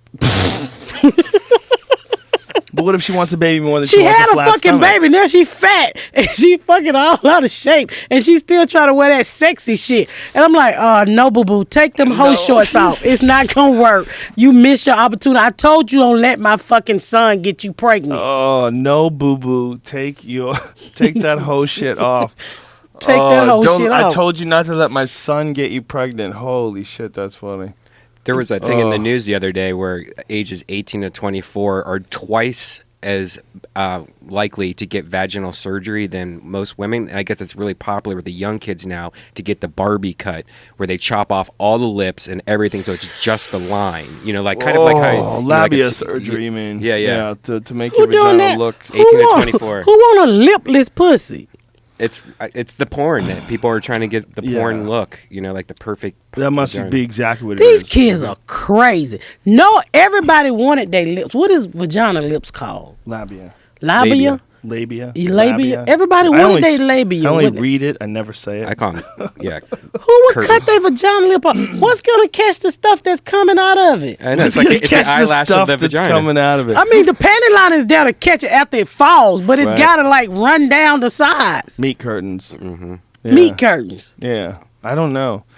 I think it is pornography though, because you think about pornography is it's so bright and visual. Like if you got a camera, if you're having sex with someone, there's a lot of stuff going on, right? Their face is in your face, you're kissing, you're touching each other. But if you're watching a porn, a lot of times they're just showing you like the insertion. They're showing you the dick and the vagina. They're showing you the body parts. They're showing you things moving, and you're concentrating on like this one particular area. And you could decide for whatever reason like that's what you got to focus on. Like that, you need to trim up your fucking yard. You could clean your hedges so it looks like these videos. Well, you know what, Joe? I got stomach sitting on my vagina. I ain't seen it since the 90s. So maybe I don't know what's going on down there. Maybe I need some, what is it called? Batman pussy too. Good God Almighty. Yeah, I don't think you need it. No, I don't need it, Joe. I mean, nobody needs that. Don't do that. And plus, some guys like it. Like Jim Norton, he's always talking about. He loves big pussy lips. It drives him crazy that women get that fixed. Like some famous porn star. I think her name was Houston. She did something with her vagina lips, like she sold them or something like that. Sold your vagina Google lip? that. Yeah, there was something crazy. God, I'm trying to remember the story. I think she got surgery, and then she did something with it. She was also one of the first people to ever do a gangbang. Remember, she did like the Houston. No, she wasn't. We saw that shit in the hood all the time when crack first came out. Joe, come on. I mean in a porn. That's what I mean. Oh, okay, getting paid. Well, one of those giant ones, like 500 people. Like, yeah. She let 500 people have sex? See, this is the thing. They say it's 500 people, but it's really like 60 people, and they fuck her a bunch of times. They like go through the line, and they keep going, and they act like a new guy. I think some of them have actually gone. I think I've heard of that. I'm not into porn. I'm not into porn. No. It was Houston. She sold her labia for $50,000. And what did somebody do? Buy them and suck on them for skin? Yeah, like a silky blanket. How long will it last? $50,000. How long is it good for? Is it in his freezer somewhere? He's probably had it dried out. So it's like eating beef jerky. Beef jerky vagina. I need to call and tell my daughter that. She might like that. Is there she might like beef jerky vagina. Is there a photo of said labia? No, I don't want to see no sublabias. I don't want to see that. I just don't understand. Is there a before and after picture of her pussy? If there's not, that's ridiculous. And it's just reportedly like it's okay, so it could be bullshit. It could be fake. Yeah. I'm more for the women who trying to keep theirs, and Yeah, I'm just want a vagina jacket. I don't understand. It's got to be that. It's got to be the porn. It's got to be. It's got to be. I mean, think about fake breasts. Fake breasts are so common. The other thing, I did K-Rock the other day, and they brought up Korean women who win the like Miss Korea. Miss Korea, they look exactly the same. Like pull up. There's a all those an women image. look the same anyway, Joe. Oh no, this is way crazy because it's all about plastic surgery. They get a very specific type of look by plastic surgery, and it's super, super, super common amongst Korean women. So who win? All of them? But that's what's crazy. It doesn't make any sense because they look exactly the same. So over the years, think of how many. Look at this: plastic surgery blamed for making all Miss Korea contestants look alike. Look at what these women look like. They look exactly the same. Like, you could have photos of any one of them doing something and then tell the police, and the other one would be charged for the crime. I mean, look at what they look like. I mean, I don't like generalizations. You say, oh, everybody looks the same. Well, maybe you racist fuck. No, those girls look exactly the same. And what they're doing is apparently they're going and getting a very specific type of surgery, and they shape their face to a very specific way. And they do it with their chin, and they do it with their eyes, and they do it with their noses. And when it's all said and done, the same fucking person with a different hairdo. Very close, at least. Very close. I mean, really close. When it's all said and done, they're How almost you know they wasn't exactly born the same. like that? No. There's a lot of before and afters. This is a real common problem. Well, I wouldn't say common. I wouldn't say a problem, rather. It's a cultural issue in Korea. Their plastic surgery has run rampant. Because if you don't want to have sex with your wife, you send one of them over there. And when was I mean? Oh, so if you don't want to have sex with your husband. Yeah, your husband. And you look exactly like that. You look just like that. Just send your husband. Yeah, but why you go out with your boyfriend? If he sticks it in there and he realizes, like, this one's tighter. This one's got that extra work done down there. No, men don't know. This is not my wife. What is going on here? Unless he thinks that she had something done. But it's just, it's very strange that they're all adopting this uniform look. That's scary to me, That's a scary... There's before and after of one. You could see. Yeah, look at this. She looks very actually. Fuck, she needed that. She like a little boy. They should do that, Joe. She look like the Karate Kid. If you could tell, the big thing that they're getting is what's been quoted as the anime eye. If you look at the eyes, they're very big and they're kind of stretched. How do they open. stretch their eyes out? They cut the lids. They change the lids. They change the shape of the lid. They go in there and they take That's like just a too much for pie me. slice out, and pull that bitch together, and their eyes are like this. That's what they do to people when they get older too.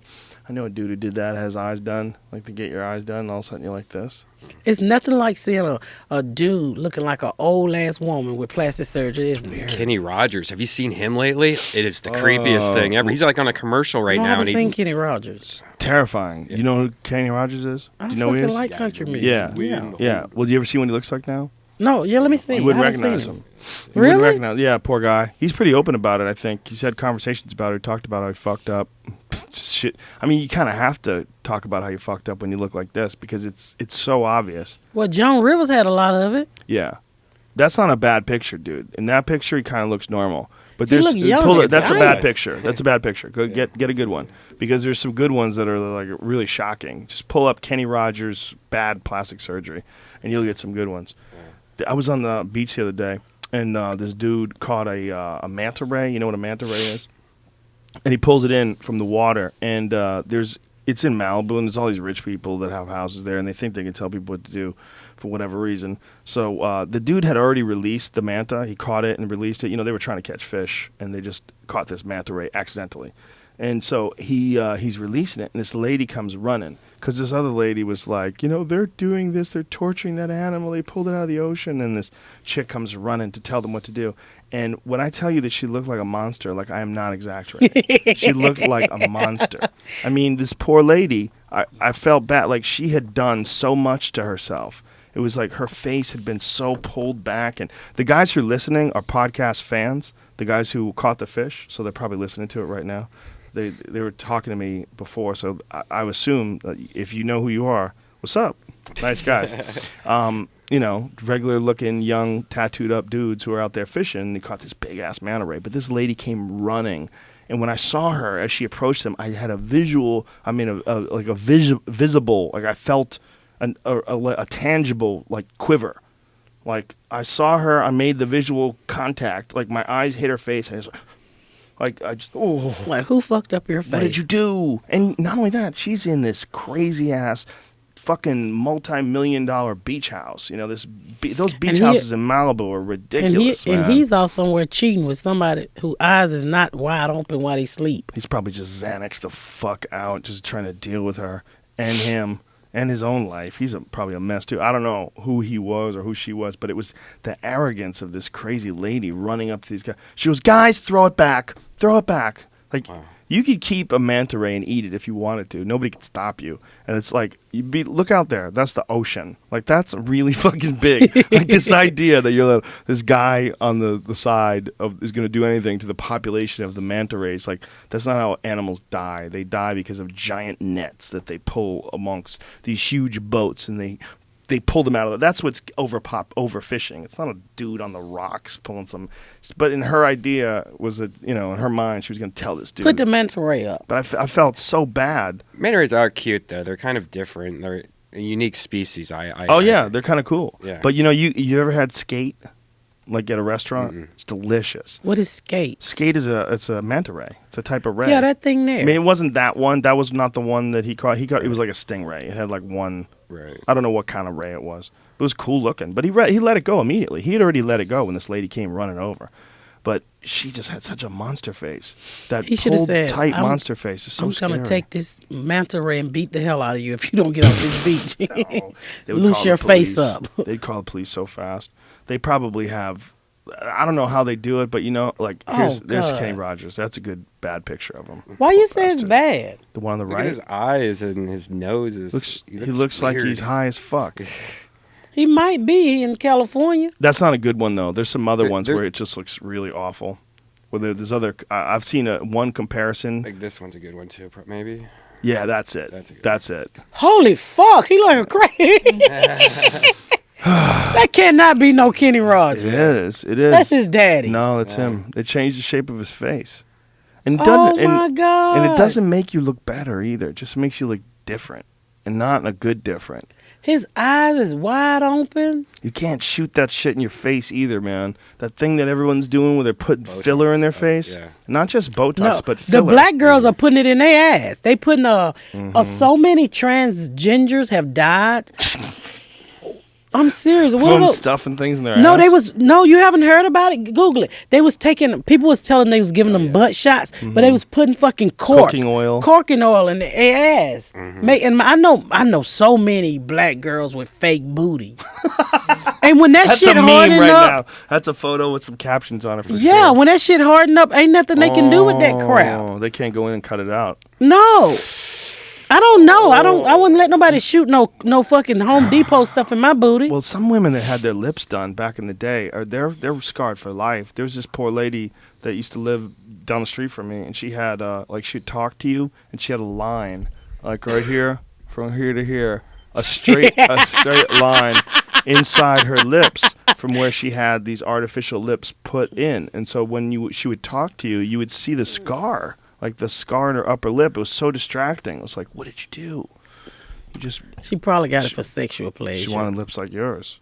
She wanted natural ones. Couldn't get it. I always get compliments on my lips. You have beautiful lips. Well, should get thank you. compliments. You hear that, World? I got. Wait a minute. What? Joe said I have Nothing wrong with beautiful that. lips. They're beautiful. That's what white women want. They want those plump, juicy lips. You know, white women sometimes they'll go to drastic measures. And they want big asses now. Mm-hmm. Yeah, they're getting them too. Yeah. Weird.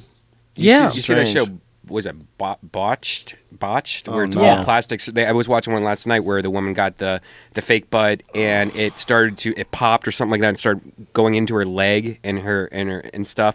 And they couldn't get it out because it started growing with the muscles. It started attaching to muscles, so they couldn't take it out. And so she just decided to get another one put in there, and then that one didn't take because it was just all What fucked was she up. getting? Butt implants, and then she could just flip them. Like she would sit down and would flip upside down and stuff like that. Like and- reverse. Oh, I saw that polarity. lady. I Yeah. saw that on Facebook. I saw that lady. She just flip her ass inside out, and it was a bad job. And I was like, as long as the ass is sticking the right way, it's not a bad job. It was like a little flying. How low are your standards? Yeah, no, it's a bad job. If you can flip it around, what are you, a spokesperson for the surgeon? I mean, I don't know. I mean, but when it was turned the right way, the ass was nice and curvy. When it flipped over, it looked like a plate that was upside down in her ass. But could you imagine what it feels like if you grab that thing? Like you're wrestling with something. It's like a fish is underneath the surface of I mean, your skin. it can't be no different than sucking fake tits. I got to Fake grab a tits is girl's hard. butt at a strip club in Dayton, Ohio, and it felt just like boobs on your butt. But hers, she got the really big ones, the ones that were like the size of basketballs, and so it was just like jelly. She It was just white? very jelly. Yeah. She probably went too far. Yeah. That's what happens. Everybody goes too far. It's like some women can get breast jobs and they just get a little bit of an enlargement and it looks great. Yeah. And then other women get crazy and they get those basketballs put in and you're like, oh. And then they have back problems and they look stupid. look and, stupid. And then the little cleavage sag. I'm just going to keep it what I got. I'm going to keep the same man, Joe. I don't have time to be fucking cutting off my labials, my vagina lips, or your skin lips, whatever you want to call it, because that stuff going to dry your vagina out. You're never going to have wet vagina without having those lips, you dumb heifers. Is that how it works? So the lips like help? Well, moisten it the helps whole keeps the area? moisture in there. Moisture in there. Whatever you want to call. Keep the shit wet. I'm learning a lot.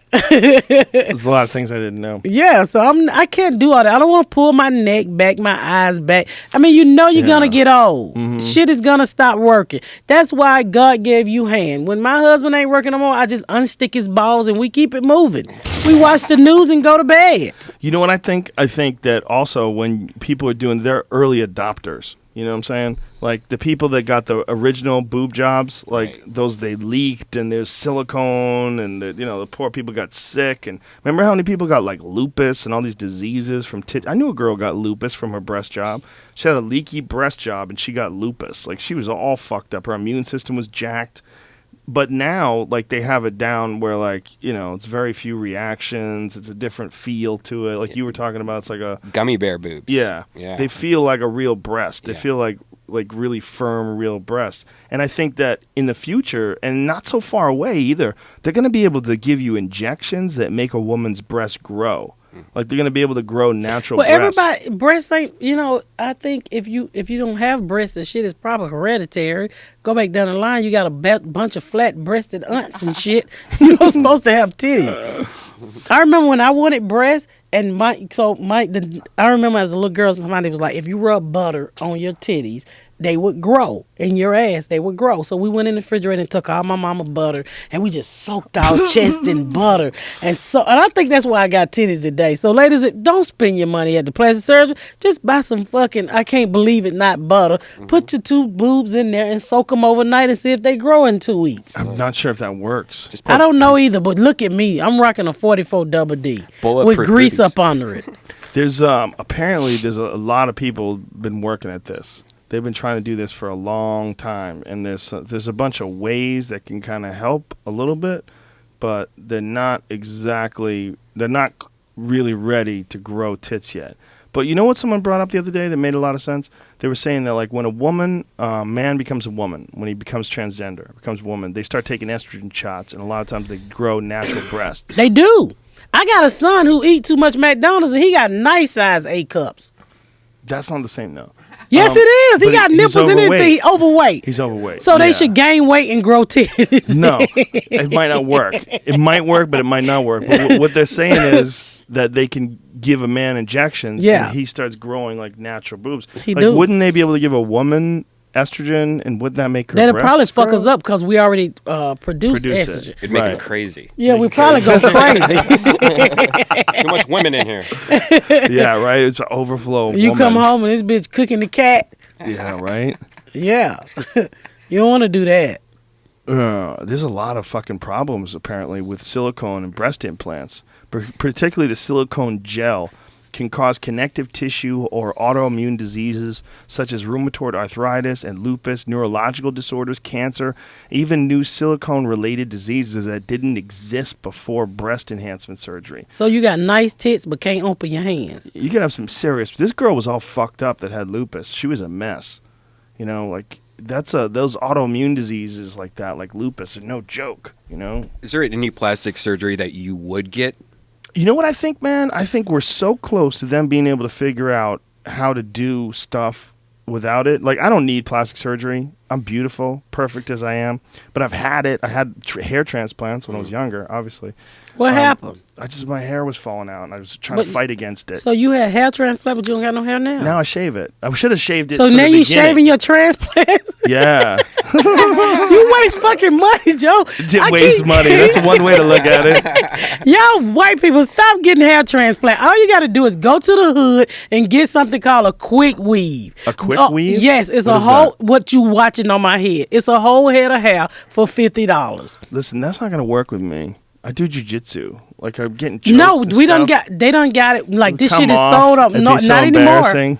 Not anymore. Not anymore. White dudes are not allowed to get weaves. It's just too pathetic. It's Well, they as- go around with the toupees that be shaking and shit, and we can tell They it's should fake. get that off. Yeah, they don't need those. Shave the head. I know a guy who works at the Lowe's in my area. He got one, and it's fucking horrible. It makes him look bastard. like a child molester. I be like, you look like you kill babies. But you take that ugly ass wig Did you off tell your that head. to him? No, but I don't like. He creeps me out because it's nothing like seeing somebody with a bad weave when you wear weave. Right. So you have a good one, and him having a bad one is offensive to you? It's bad Yes, for the whole weave because community? Like when John Travolta wears his beautiful one and he goes on the Academy Awards, are you like, that's a respectable weave? Yes, I mean it's gotta look good. The problem is it's glued to your head. Not anymore. This is sewn in.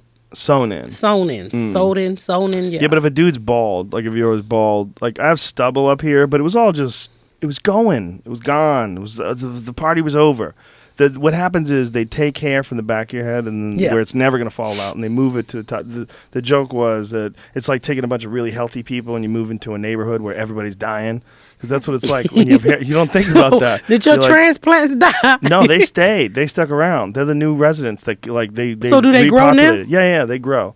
But the old hair that used to be there, along with the transplants, that shit all falls out eventually. So when you grow hair, what do it look like? Do you look Stubble. like? No. I mean, I have enough hair to grow my hair out and Okay. not look like I have cancer, but it's not. It's pretty close. It was going. It was on It its was way. getting thinner. It was like Yeah. cotton candy era. It was getting Cotton older. candy ear. It was My husband falling was out like more that. and more, and it was annoying. Is that It's what like, they it's still do easier to now? just shave it. Yeah, they do. Well, they do it now. They do what they call single follicle. So they take like one hair at a time. They'll take it from there and put it up there. But the bottom line is you only have so much hair back here. And especially if you go full Ronald McDonald, like if your hair goes bald like way back to the edge, imagine taking that little edge and trying to populate your entire head.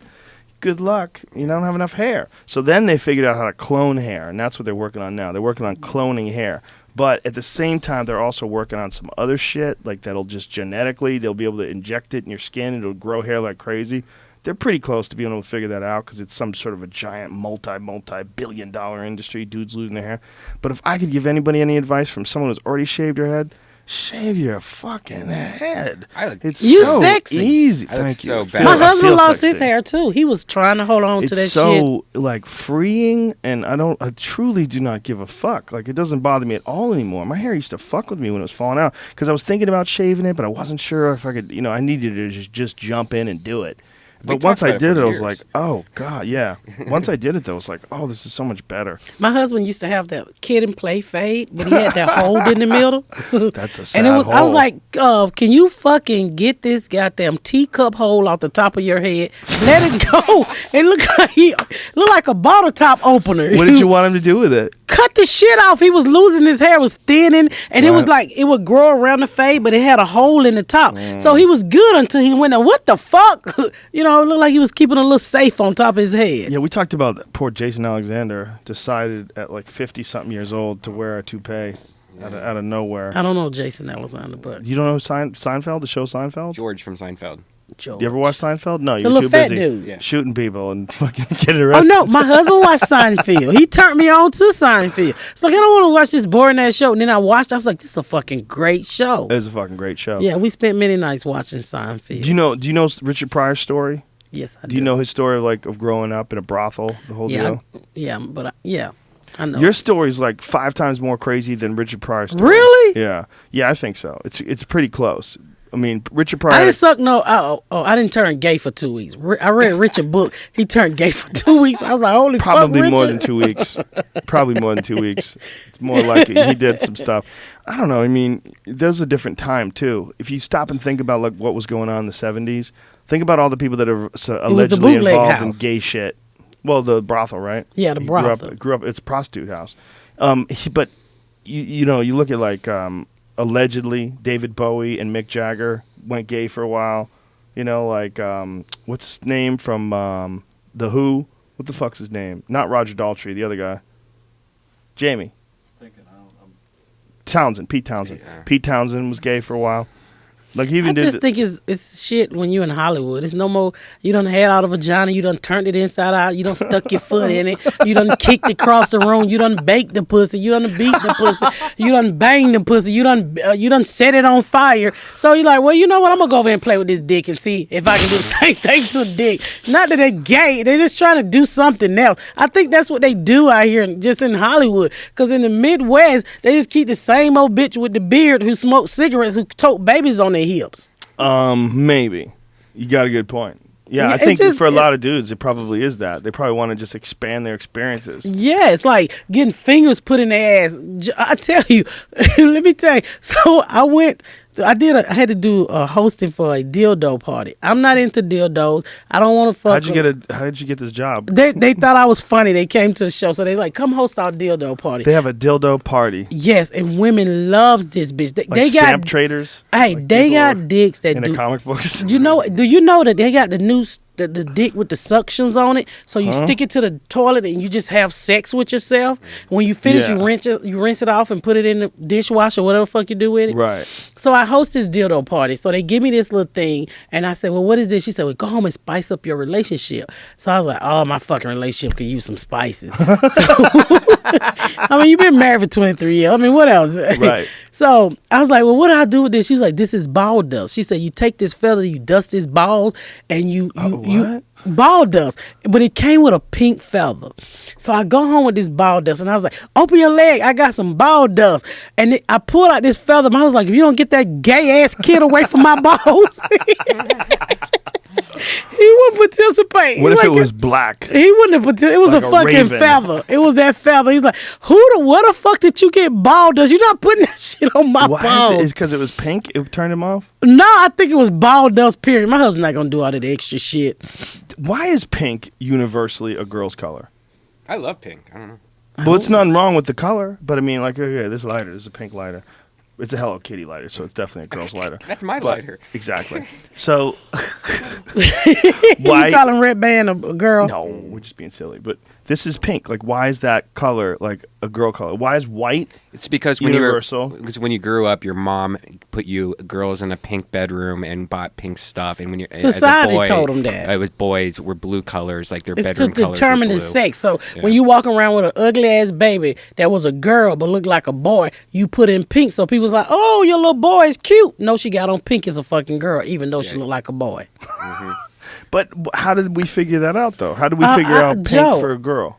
Joe, you gotta ask the people who started before us. But You I'm asking wondering. Jesus Christ questions. I don't know. But I'm you wondering. asking it Rosa Parks questions. Not Rosa Parks, maybe Harriet Tubman questions. I don't fucking know how they came up with this shit. I got a Okay. GD. Let's Google it. Let's Google it. Why does the color pink be associated with women? Yeah. Okay. Why? Probably because it's a soft color. Because I think Yeah, it periods is. and But stuff. isn't white as well? White is my favorite color. Yeah, a lot of people like white. I have a white car. It's very pretty. It's good for When cars. I was little, I wanted to be white because I watched the Leave It to Beaver. And Beaver mama was so fucking supportive. Mm-hmm. She's I wanted that lady for my mama. She cooked every day. You wasn't called bitches. You wasn't shot at. I was like, I want this bitch for my mama. So I wanted to be white. Yeah, pink. They don't know. They have no idea. They have no idea. It's most commonly associated with femininity. They don't have any idea why. There's a bunch of speculation, all different.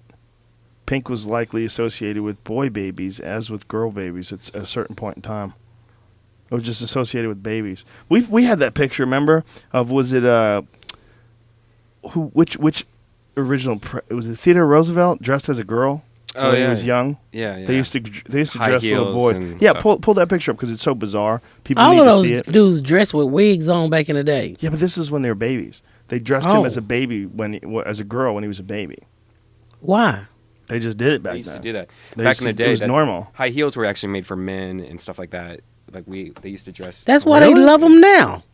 Really? That's why they love him. Now, think about it. You can take a gay man, he do makeup and hair and Yeah. dress way better than normal, like a regular female. Has that been Snopes? Did we ever run that Who through is that? Snopes? Theodore Roosevelt supposedly. That's a boy? yeah. Okay. No, that's a Yeah. lie. Yeah, it says so. Okay, let's see. Roosevelt dressed as a girl debunked. Theodore Roosevelt. Let's see.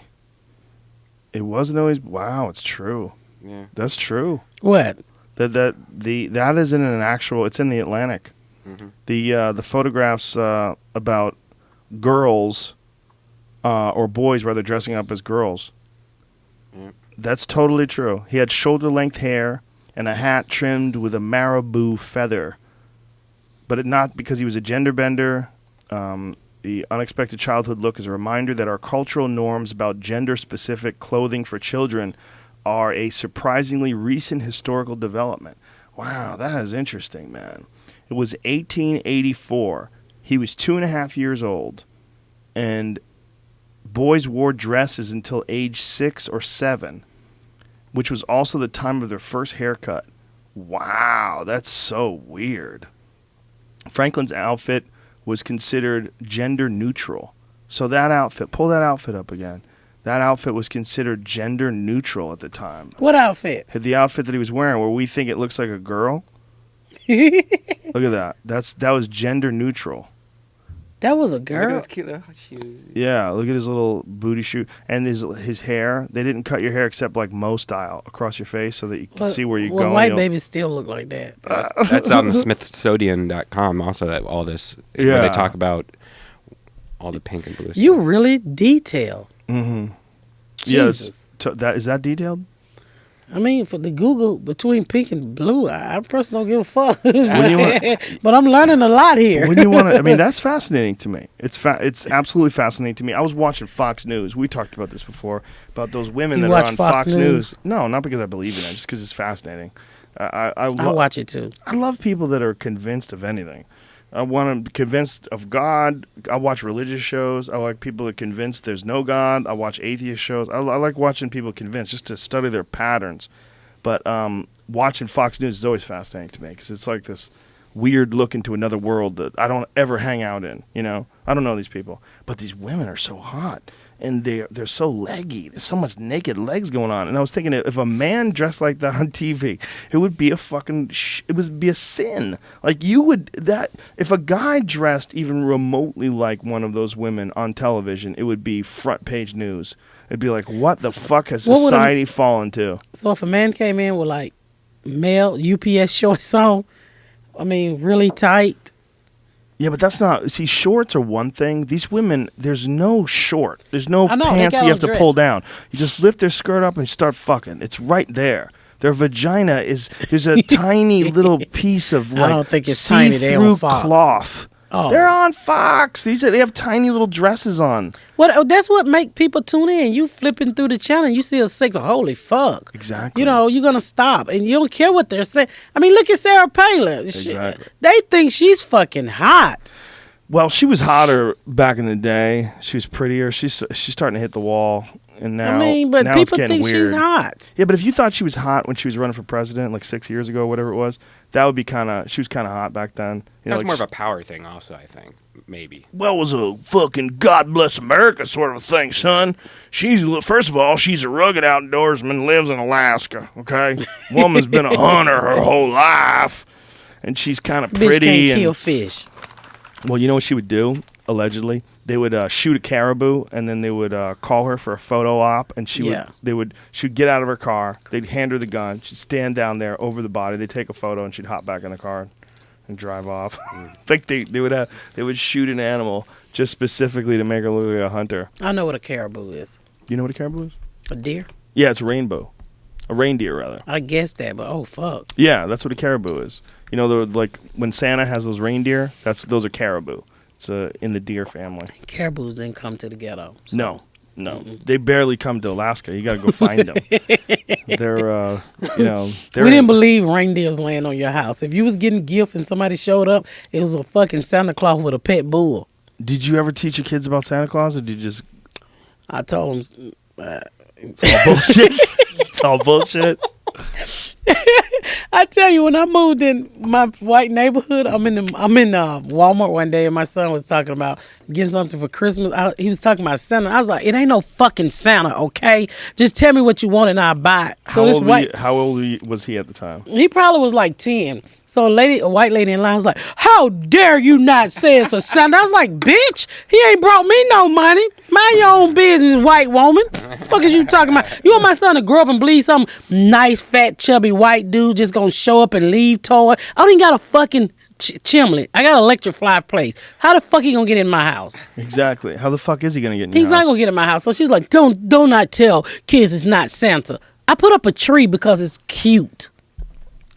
Yeah, isn't that funny that you have to, that has to be told? That's a lie that we all agree you have to tell children. It's for Easter fun. Bunny, It's the exciting. tooth fairy. I would catch my stepdaddy now taking my fucking tooth and put $5 up on there. And when I wake up, my mama want to borrow the $5 so she can get high. Wow. So I'm like, all these teeth you lost, and then no fucking tooth fairy come out and leave you no money? Yeah, the tooth fairy's the weirdest one. What is it? Easter Bunny, the tooth fairy, Santa Claus. What's the other one? Easter Bunny, Tooth Fairy, Santa Claus. Secretary's Day. Secretary Day. What the fuck I gotta do with a holiday? That's a failed attempt at a joke. My mother-in-law won't celebrate Halloween because she's super Christian, and that's the devil's birthday. Whoa. Your mother-in-law says that? Yeah, so she's like, don't buy masks. It's demons and masks. I'm like, shut the fuck up. You can't buy masks? There's demons Mask, and masks? yeah. Well, what if it's a mask of I don't care. Pokio or something? It's a demon. You shouldn't like my mother-in-law, you shouldn't have you know how people have those fat elephants and shit on their floor? Mm-hmm. You can't have that because they carry demons. Hold up. Fat elephants on their floor carry demons. What? You know how you go in people's house and they have those glass elephants and shit, and tigers laying on the floor. You've been in black houses with the black leather couch and like a sculpture. Yeah, that shit. You can't have those. No, not around my mother-in-law. She said that stuff carries demons. She's super saved. Sculptures carry demons? Well, I don't know where she gets this shit from. Where do they read that one? That's a tough one. Like, someone makes a sculpture, like the eagle sculpture in San Francisco. I mean, that's just like I grew up in, like, my mama had a Jesus picture. Every black household had a Jesus Christ and a Martin Luther King picture. You wasn't black if you didn't have those fucking two pictures in your house. How come nobody knows who Rosa Parks is? Nobody knows what she looks like. I got this photo of Rosa Parks' mugshot up on the wall, and everybody thinks that it's a Chinese lady. Asian lady or something. That's what I thought she was. I just don't understand. I don't know how that's not a famous person. How's that not a famous person? It's a famous person. She is a famous person once you told me who she was. But how's it not, like, recognizable? Like, Martin Luther King, recognizable. Malcolm X, recognizable. If you saw his photograph. Because she's biracial. Is that what it is? She's probably biracial. Oh, for sure. Yeah, she's definitely biracial. Yeah. Just by her coloration. But I don't know. Just, it'd probably be better instead of doing that. Well, you could do that. But it's hard to zoom in on that. Yeah, there you go. That's what Rosa Parks looked like. Nobody knows. So she was... she the lady that said no. She said, fuck this. I'm sitting right here. Bitch. Became fan. Boy, they fucking... Nobody asked her to move. She looked white. Nobody asked her to move, but they said they asked her to move. I think at that time, it's like she was the tipping point, There's I'm glad I was in those days. Can you imagine? Imagine when they had whites-only fountains and shit. My daddy always talked about that shit.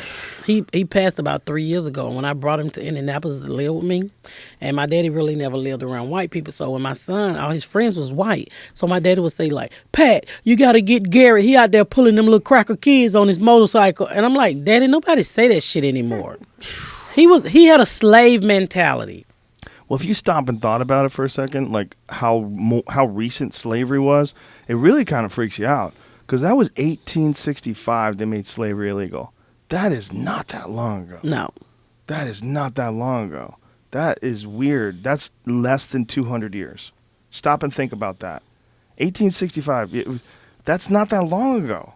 If you lived to be 100 years, if you're 100 years old today, okay, and that means that in 1914 you were born, okay? If you were born in 1914, 100 years before that, 1814, slavery is legal as fuck. Yeah. So that's like two generations, grandfather to father to like if you go back like two more generations before that, that's not that many people. That's like a guy a woman gives birth to a child, the child gets raised, has children of his own, and then maybe five generations. Maybe five generations. But the people that are alive, like the patterns of people that are alive, birth to death, there's only three generations of birth to death. And you got, not a guy giving birth, a woman giving birth to her own child and him giving birth to his own child, but a person living from birth to death, the next person being born birth to death. There's only three. That's not that long. And that was buying people. You could just buy them. Yeah. You could take them, you could fuck them, you could kill them, you could do whatever you wanted. There wasn't any laws. They were yours. They were your property. Yeah. They would just tell you if you beat them, they'd tell you not to beat them as much. I don't fucking know. I wasn't around, but I couldn't imagine. Yeah. Could you even imagine? Can you imagine owning a person in your backyard? Well, what's fucked is when you hear there's just as much slavery today as there was during 1865. If you looked at the world, the whole world as far as the numbers. But what about all this sex slave shit going on with the younger kids? I heard a lot of those kids, they like it.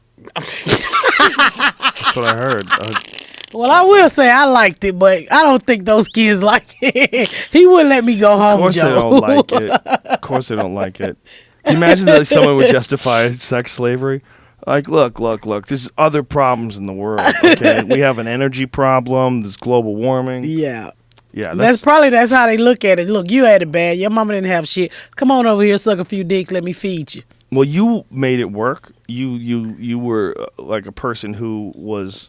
you were sexually molested. If you were having sex with a man in his 20s and you're 14, or you were 12 at the time when it first started, You're being sexually molested. Yeah. You made it work. But it was good sexual molested. It was horrible. Yeah. Yeah. I shouldn't give him credit for that, but it was good. unemployed black men can fuck. I'm sorry. That's Lord, awful. I hope my husband don't listen to this. That's awful. I hope he's not listening too. I really want to see photos of this. Don't you want to? Because I really want to see what You a wanna see me 12. getting No, fucking? a What? 12-year-old. That's Hold illegal, bro. No, I want to see They're photos coming of to your that. house. You better go to jail, you nasty ass. No. What he means is a 12-year-old that looks like a grown woman. Yeah, I want to see. Like, I want to see. Do you have boobs? Are you holding like a teddy bear and looking back at it? Can I show you me at 16? Yeah. Well, yeah, that'll work. Let me see if I can get this fucking phone. I can show you me at 16. You know what was crazy? I was a drug dealer on this picture, so my daughter was like, you don't look like I expected you to look. And I was like, well, what do you expect? You know, gold teeth. And I was like, I wasn't fucking up my teeth. Is you fucking crazy? You know, that was the biggest scam in the ghetto. Those dentists were putting gold teeth on those crooked ass black people teeth when they should say, hey, dude, take this dope money and get some braces first before you fucking cram these golds on these ragged ass teeth. So you be at the club and this motherfucker got teeth in his mouth looking like a piranha, but he grilled out. You like, what the fuck? Okay, explain that to me because I'm white. What is it about gold teeth? It's not about gold teeth. What Black people are flashy. We like gold. Right. We like shit that shines. Why is that? Because we want to stand out. And I tell you, with black people, we want you to know we got it. Because you come from not having it, so when you get it, you tell the fucking world. Because I was just telling my friends, I said, what is it with black people that'll run out and buy $1,000 jeans and you fucking got a food stamp card, but your pocketbook costs $800? You know, you gotta get a name brand purse, or you get a knockoff name brand purse for $200, and it ain't even fucking real leather, and it don't have no value, just so people can say, I'm toting the Michael Kors, I'm toting the Louis Vuitton. Well, we know it's not Louis Vuitton because your fucking car is raggedy, and your teeth is crooked, and you got a bad weave, bitch, and you got a lot of kids behind you. You don't buy a Louis Vuitton if you got 4-5 kids. It don't work like that. Them bags start at $2,000. But a Louis Vuitton is like not like a Ferrari. Like if you get a fake Louis Vuitton, what happens? It doesn't hold shit, you know? It holds shit for them, and they act like it's real. You know what I mean? Like if you have a fake Ferrari, you know, you're not driving very Who fast. the fuck got a fake Ferrari? Oh, they have fake Ferraris. They fall apart. The purses fall apart very fast. I bet in China they're making fake Ferraris right now in a goddamn assembly line. I bet there's dudes out there that have fake Ferraris that don't even know they have fake Ferraris. It's probably totally possible. I never heard of a fake Ferrari, but I know about some fake bags and want to be flashy. And, I was going to get a gold grill when I was a drug dealer, but I had a friend was like, you're not always going to do this shit, and you have really nice teeth, so why would you fuck them up? So if you did get gold teeth, they have to like chip out the outside of it and then No, cover what they it with do gold. is my brother had beautiful teeth. I mean, he could have did a fucking Colgate commercial, and he went and got a gold, and they fucking moved his front teeth and put a gap there so they can push the gold up. And he decided, I don't like this shit. This country ass brother of mine put a pin in his mouth and ripped the gold off his teeth. Ow! What Did about he bleed? No, it didn't bleed. He was just my brother, a hillbilly. I got two brothers with the same name, and they're not twins. Their name is Anthony and Tony, and that's their real fucking name. And you know what, Joe? I didn't even know that. I didn't even recognize that until my husband was like, Pat, why do your brothers have the same name? I was like, my fucking brothers don't have the same name. Their name is Anthony and Tony. He was like, Pat, that's the same name. I was like, what the fuck? That is the same name. You know what else is the same name? What? John and Jack. Well, they're not What? John and Jack. Yeah. Is it? John F. Kennedy was Jack Kennedy. Yeah. John F. Kennedy was Jack. They called him Jack Kennedy. That makes no sense. Yeah, it's one of the weirdest ones. That's a weird one. It's a Yeah. weird abbreviation. But that abbreviation is not always used. Like, I know a Jack that was born Jack. Like, on his birth certificate it says Jack. But John is the nickname of John is Jack. Is it J-O-H-N So here I only or am, something like that? young. Oh, I don't know. It's a good question. You're at 16 in this photograph? I'm probably my eagle. 15. And I here's almost bought him that. It's one of a kind. Let me see that. That's you at 16? with him. And that's the dude? That's the grown ass man I had the baby by. Wow. That's crazy. That's the dude that shot you? That's the dude that shot me. Well, this is hard to see because it's kind of an old picture. Yeah. But what did you do to this phone? Did you shoot this phone I broke the shit in Lowe's. at the hardware store? Yeah. Is that a note? Yeah, that's a note. Those are great, aren't they? Yeah, for old love people like those. me who wants to see. Those are great for going online, though. Looking at web pages, you can't beat it. Can't beat it for that. So here's me as a drug dealer. Oh, I'll show you my kids. Unfortunately, this is a podcast that people listen to. I'm showing it to you. I know. I know, but I'm saying that I wish that everybody who listens could get a photograph of this. That's your kids right here? Uh-huh. Oh, they're That's me, beautiful. like 16. Wow. That's crazy. You at 16 with 2 kids, and one of them looks like it's 6. How old are you? I'm not even fucking around. That's crazy. That's a child with children. That's a child with children. Wow, you have a crazy life, Miss Pat. Yes, I do. How did you choose the name Miss Pat? How'd you go with Miss Pat? Because I was gonna name myself Rabbit, but that was too Rabbit. close to my drug dealing life, Right. and so I didn't want to come to the stage Rabbit. That's just too fucking black. Right. So I said,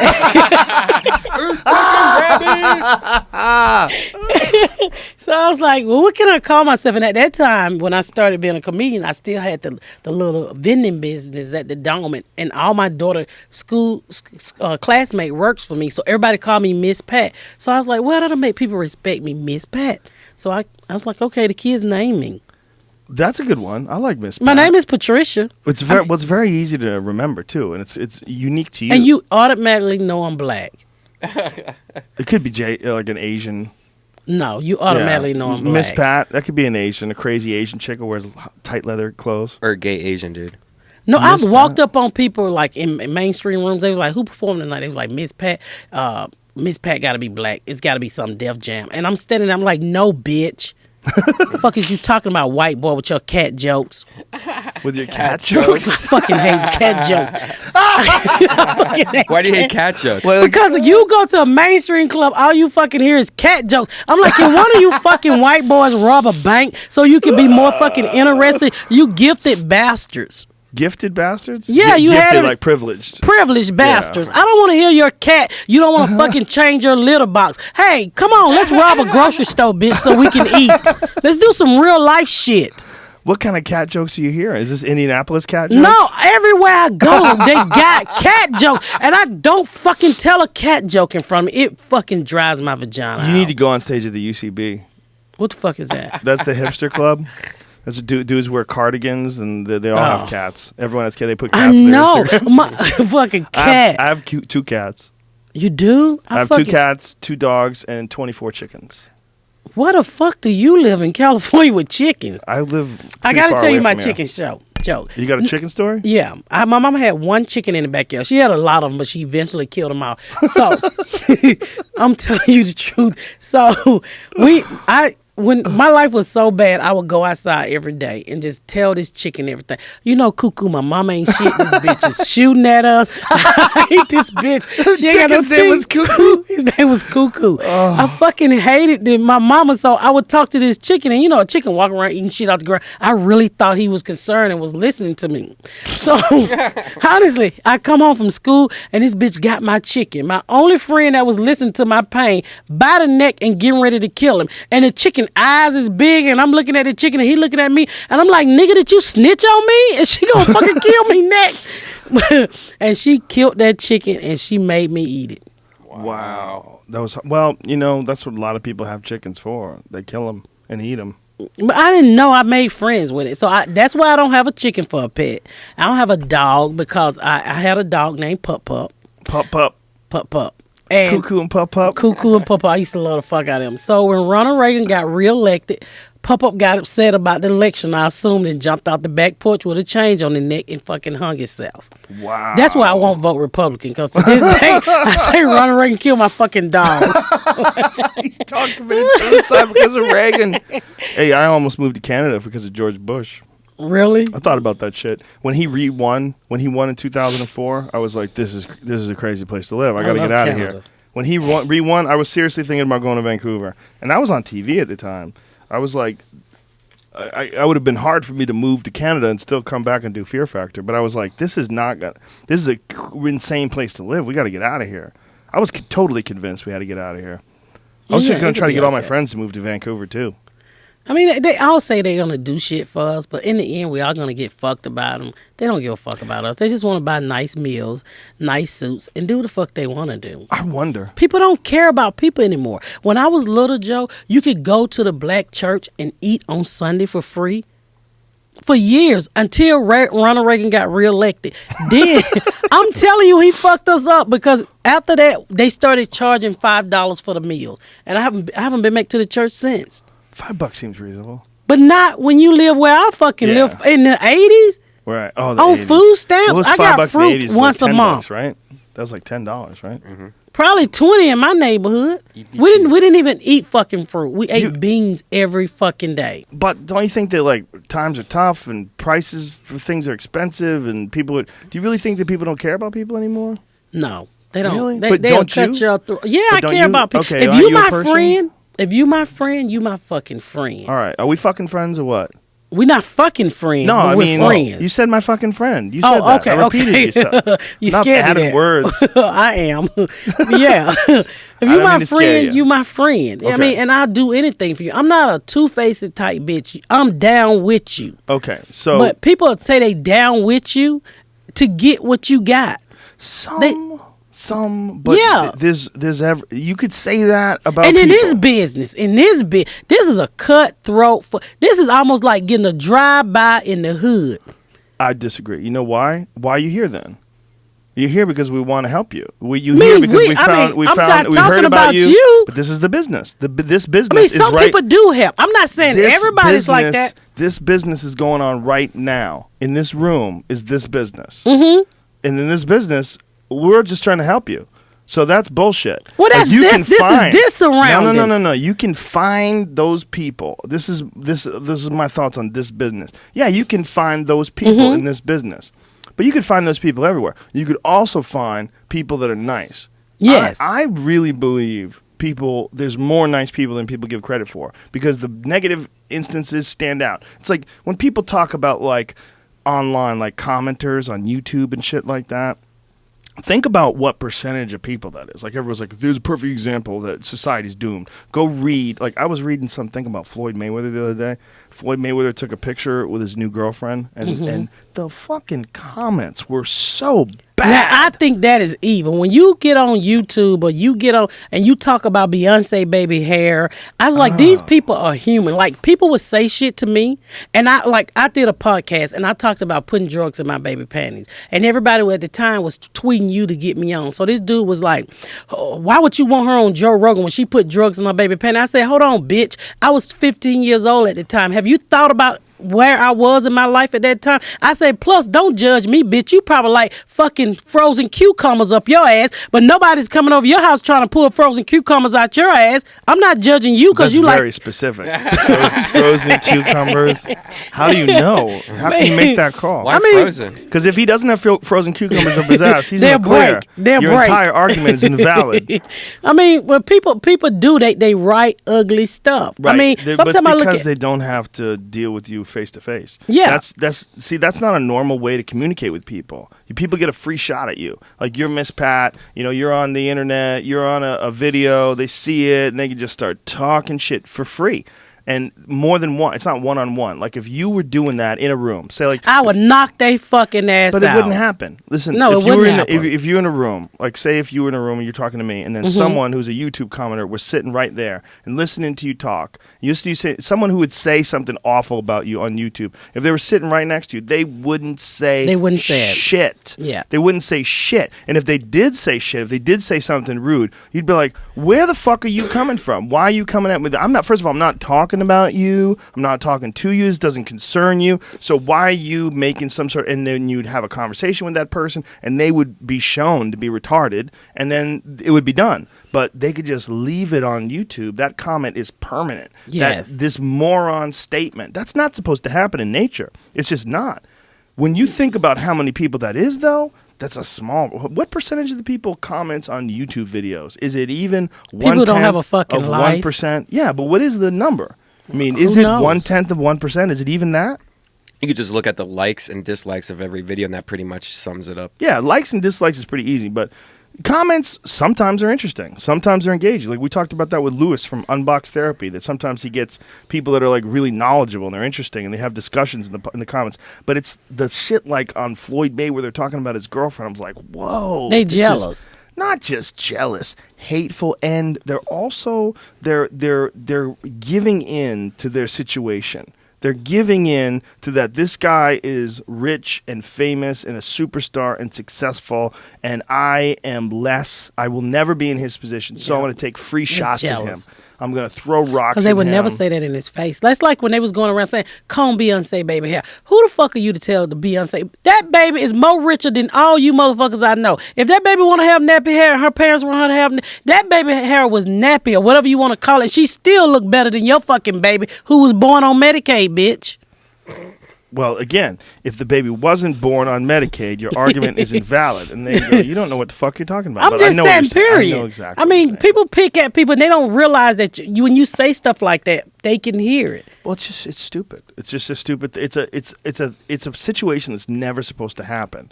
Human beings are supposed to communicate with each other. They're not supposed to just communicate. And when you just communicate, no one's there. And you can just say whatever you want. There's no repercussions. You're in an echo chamber. You don't even have the fucking name that you have. Like, you're 69 Eat Me. That's your YouTube name, you know? So 69 Eat Me has all these things that they say. And they can say fucked up shit on every video they find online. They're not even a real person. And they could have 20 of those names. They could do whatever they want. Like, that situation doesn't exist in nature. But it doesn't mean that people are fucked up. It means that there's an avenue for fucked up people to express themselves that didn't exist before, and there's evidence of that. I had a fat girl one time. I was on Bob and Tom, and I said some stuff like, "Oh, my husband don't think I'm funny." Da da da. You know, I don't like being fat because fat girls like to eat all the time. So this lady sent me like a long ass email. How dare you talk about the fat girl? And why is you on that Klansman show with them white dudes? And you this and fat girls are sexy. And she sent me all these fucking coupons. Then she sent me all these fucking little things for clothes for fat girls. All of them was fucking leopard. And I don't put on no leopard anyway. Leopard? And, yeah, leopard. Everything and was tiger. leopard? That's what fat girls wear. Leopards and tigers. They want them to look like animals so you can shoot the shit out of them. And so I was why do they always wear leopard? You look at Lane Bryant and Ashley Stewart. They always fucking everything is animal print. I think they trying to kill us. I don't wear that shit. I wear black. Okay, big. Okay. So look at big girls' clothes. Big girls. I'm telling you. So she sent me this jumper, and she was like, "Big girls are sexy," and so I was gonna tear her ass up, and my husband talked me out of it. What you need to do is you need to write a bit about big girls wearing animal I do prints. have a bit. Do you have a bit about that? Yeah. I need to hear that bit. Yeah. So true. It's so true. It is. Look at it. I told Giant you. girl with leopard titties. Look. Everything tiger and animals and zebra pants. Why is that? I don't know why they think we want to look like a bear or some shit. I said leopard and I said bear. Leopard, bear. That is a weird thing. Maybe it's like an appeal at the animalistic side. I don't know, to but make I you more hate attractive. it. I don't buy leopard panties. I just think. I'm serious. My husband don't want to see my big old ass walk around no leopard panties and no leopard bra. And then I got stomach hanging over the front of that. He don't want to see that shit. No, I don't buy like Valentine's Day. Look, Valentine's Day. It always a pink and red leopard lingerie for fat girls. I'm not putting myself in that shit. I'm not doing it. No lingerie. No, I sleep in a t-shirt. Okay. With my panties on. Don't be angry at me. No, I'm past the lingerie part, baby. When I lost my virginity in the graveyard, I'm done. Lingerie is over. Now, seeing your husband lose all his weight and go vegan, does that make you want to do anything? Yeah, but I'm lazy. You got to know your boundaries. I'm lazy. I need a sponsor. Y'all send me some free Nutrisystem food. But you're not lazy because you hustle. I hustle my ass off. So how does that work? Everybody got that one thing that they can't accomplish right off. And that, for me, is losing weight. I just lost 30 pounds on Nutrisystem. And so, you know what? I don't have $300 this month. I quit. Nutrisystem food is still at the house. I went straight to Chick-fil-A. What is Nutrisystem? How's that work? They send you like healthy They send food? you healthy foods and meals. And it works if you can afford it. But I missed one gig and I couldn't afford it no more. One gig. I think Weight Watchers is the best. Have you ever tried Weight Watchers? Oh, I I used to do can't Weight count. Watchers. I can't count no fucking points. I'm busy. No, but you have an app. You have an app now. I got a GD. I can't keep up with that kind of shit. I just moved my niece. I just moved my niece and her 4 kids in. I ain't got time to be counting shit. I can't do that. I need something you can pop in the microwave, eat it, and then go on about your business. Yeah, but if you had like, this is what I believe. I believe that you're going to be very successful. That's what I believe. Absolutely. Thank you. You're going to have crazy, crazy money. And when you do, are you going to get like a personal private chef, train. a And personal a chef, trainer, yeah. and a chef to cook you like healthy meals? And then I'm gonna ring a bell. Ding, see, ding, ding. Bring we're me my gonna see 1,000 calories. Miss Pat shrivel up, or are we going to see Miss Pat say, "Thank you very much for the healthy meal," and you shut your door and bolt it, and then pull a drawer out from underneath your bed, and you start stacking cakes and Twinkies and Snickers no. bars? No, If I can get half of my 6th grade figure back, of it. just half of it. I used to be 140 pounds. Wow. Oh God, and nice round titties and both nipples. That was the good old days. Slowly work your way back to that. We can make this happen. Healthy. What you gonna do? Eat Shoot at me? healthy. No. Make me run? It costs to eat healthy. It does. Well, you know what? I was eating healthy. Then I moved my niece in. My niece was homeless with 4 kids. She's 23 years old. So I said, okay. I raised her for 10 years. Her mama came back and fucked up her life. So I went home for Christmas and I fucking got my niece 4 kids. And I just started back eating. I was so stressed out. I mean, how do you bring 5 people into your house? Kids literally had no shoes, no nothing. And I took everything I had to get these kids back together. I mean, these kids were so behind on they shots. Her 4-year-old was getting newborn shots. Oh, my God. So I think that brought on a lot of stress. And I was like, fuck it, I'm just going to start back I'm eating. sure. Yeah. Stress is a fucker. And when you hit stress, the first thing you do when you hit like a real bad patch is to go back to whatever comforts you. Yeah. For some people, it's food. For some people, it's cigarettes. For some people, it's booze. You know. And I need to lose weight. Oh my God, 100 pounds will do me justice. You're too funny. We got to keep you healthy. You're too funny. right. We got to keep you healthy. I don't want to drop dead. When are you back here again? We got to do this again. We ran out of time. We just Whenever did 3 you want me hours. Oh, we did? Yep. Fuck, I feel like I've been here for 30 I know, minutes. it's crazy. It just flew by. 3 Oh. hours is over. I don't know. Whenever you call for me, I'll be here. You got an open invitation anytime you want to come on. Anytime. Well, thank Anything. you. Can I promote my website? Fuck and yeah, stuff? please do. Y'all, please. Y'all know my Twitter, comedian Miss Pat, Facebook, Instagram. Comedienne, like as in girl comedian. Yeah, as in That's girl a very comedian. controversial thing. Like a lot of female comedians, they just say, "I'm a fucking comedian. I'm not a comedian." Well, I asked my friend who had the college degree. I was like, I need you to spell comedian the girl right. So she Googled it. So, well, the good thing is if you just type in MSPA, it comes up. MSPAT. Yeah. And I have a Instagram, Facebook, and my website is Miss Pat Comedy. MissPatComedy.com. Yeah, MissPatComedy.com. I want to do a couple dates. Yeah, Please join me please. at Toledo, Ohio, August 8th through 9th at Laughs. I'll be at the Funny Bone one night only. So it's very important that you come out to the Funny Bone. I want to show them that I have some fans. Which Funny Bone? Atlanta? Hell no. It's the Dayton. Dayton. Dayton Funny Bone, yeah. Funny Bone Atlanta's a good spot. We ain't got no Funny Bone in Atlanta. Don't they? No, we got an improv. Punchline. Punchline, yeah. They don't book me yet. Funny Bone is Columbus. Columbus Funny. Yeah. Yeah, and the do Dayton. that? I'm in Dayton. Dayton. And Zany's August 28th through the 31st, Nashville? Chicago. Chicago. Good Yes, room. great room. And Oklahoma City, I'll be there September the 10th through the 13th at the Looney Bins. Is all this on your website? All of this is on my website. MissPatComedy.com. MissPatComedy.com. Thank you so much. This has been Thank a lot you of for fun. having I me. really, really and enjoyed thank it. you to the fans who got me here. And I want to thank my friend Avery at Morty's Comedy Joint because he told me 3 years ago, he said, if you get on Joe Rogan, some shit might happen. And I said, who the fuck is Joe Rogan? And look, Beautiful. I'm here. Beautiful. Avery made it real. Avery Diligent at Morty's Comedy Joint. And give a big shout out to Randy, who's helping me with a project in Indy. That was a beautiful podcast. That was a lot of fun. I really, Thank really, you. Thank really y'all for appreciate having me. that. Am I the first black woman? No, Tiffany. Fuck. Well, Tiffany Tiffany Haddish. wasn't on this though. She Oh, was she on wasn't? the other one, Ice House Chronicles. Yeah. I don't know, maybe. Maybe. Oh shit! I broke history. We have so I'm many the Rosa guests. Parks. You might be the Rosa Parks of this podcast. Hell I think she yeah. is. I feel like we're Maybe. Shut the fuck up, We Red forgetting Bean. somebody? I'm the first one. I thought his name was Red Bean, and That's I met okay. him last night. It is now. Guess what? It is Red Bean now. Now it is. That shit's going to stick. All right, thanks to our sponsor. Thanks to Onnit.com. Go to ONNIT, use the code word Rogan, and save 10% off any and all supplements. Also, thanks to Nature Box. Go get your Yum Yums on, folks. Rich and delicious and healthy and nutritious. Naturebox.com/Rogan. Go there and enjoy it. And if you don't get the Sriracha cashews, you're a sucker. MC. Naturebox.com/Rogan. Get 50% off your month's first box. And thanks also to Stamps.com. Go to Stamps.com. Use the code word JRE and save yourself some money. Much love, my friends. We'll be back soon. Take care. Drive safe. Eat your vegetables. Big kiss. Mwah. Oh, August 1st. Ace Hotel and Theater, downtown LA. Joey Diaz, Duncan Trussell, and moi. Come laugh with us. See you soon. So my friend Avery, we're giving him a surprise party.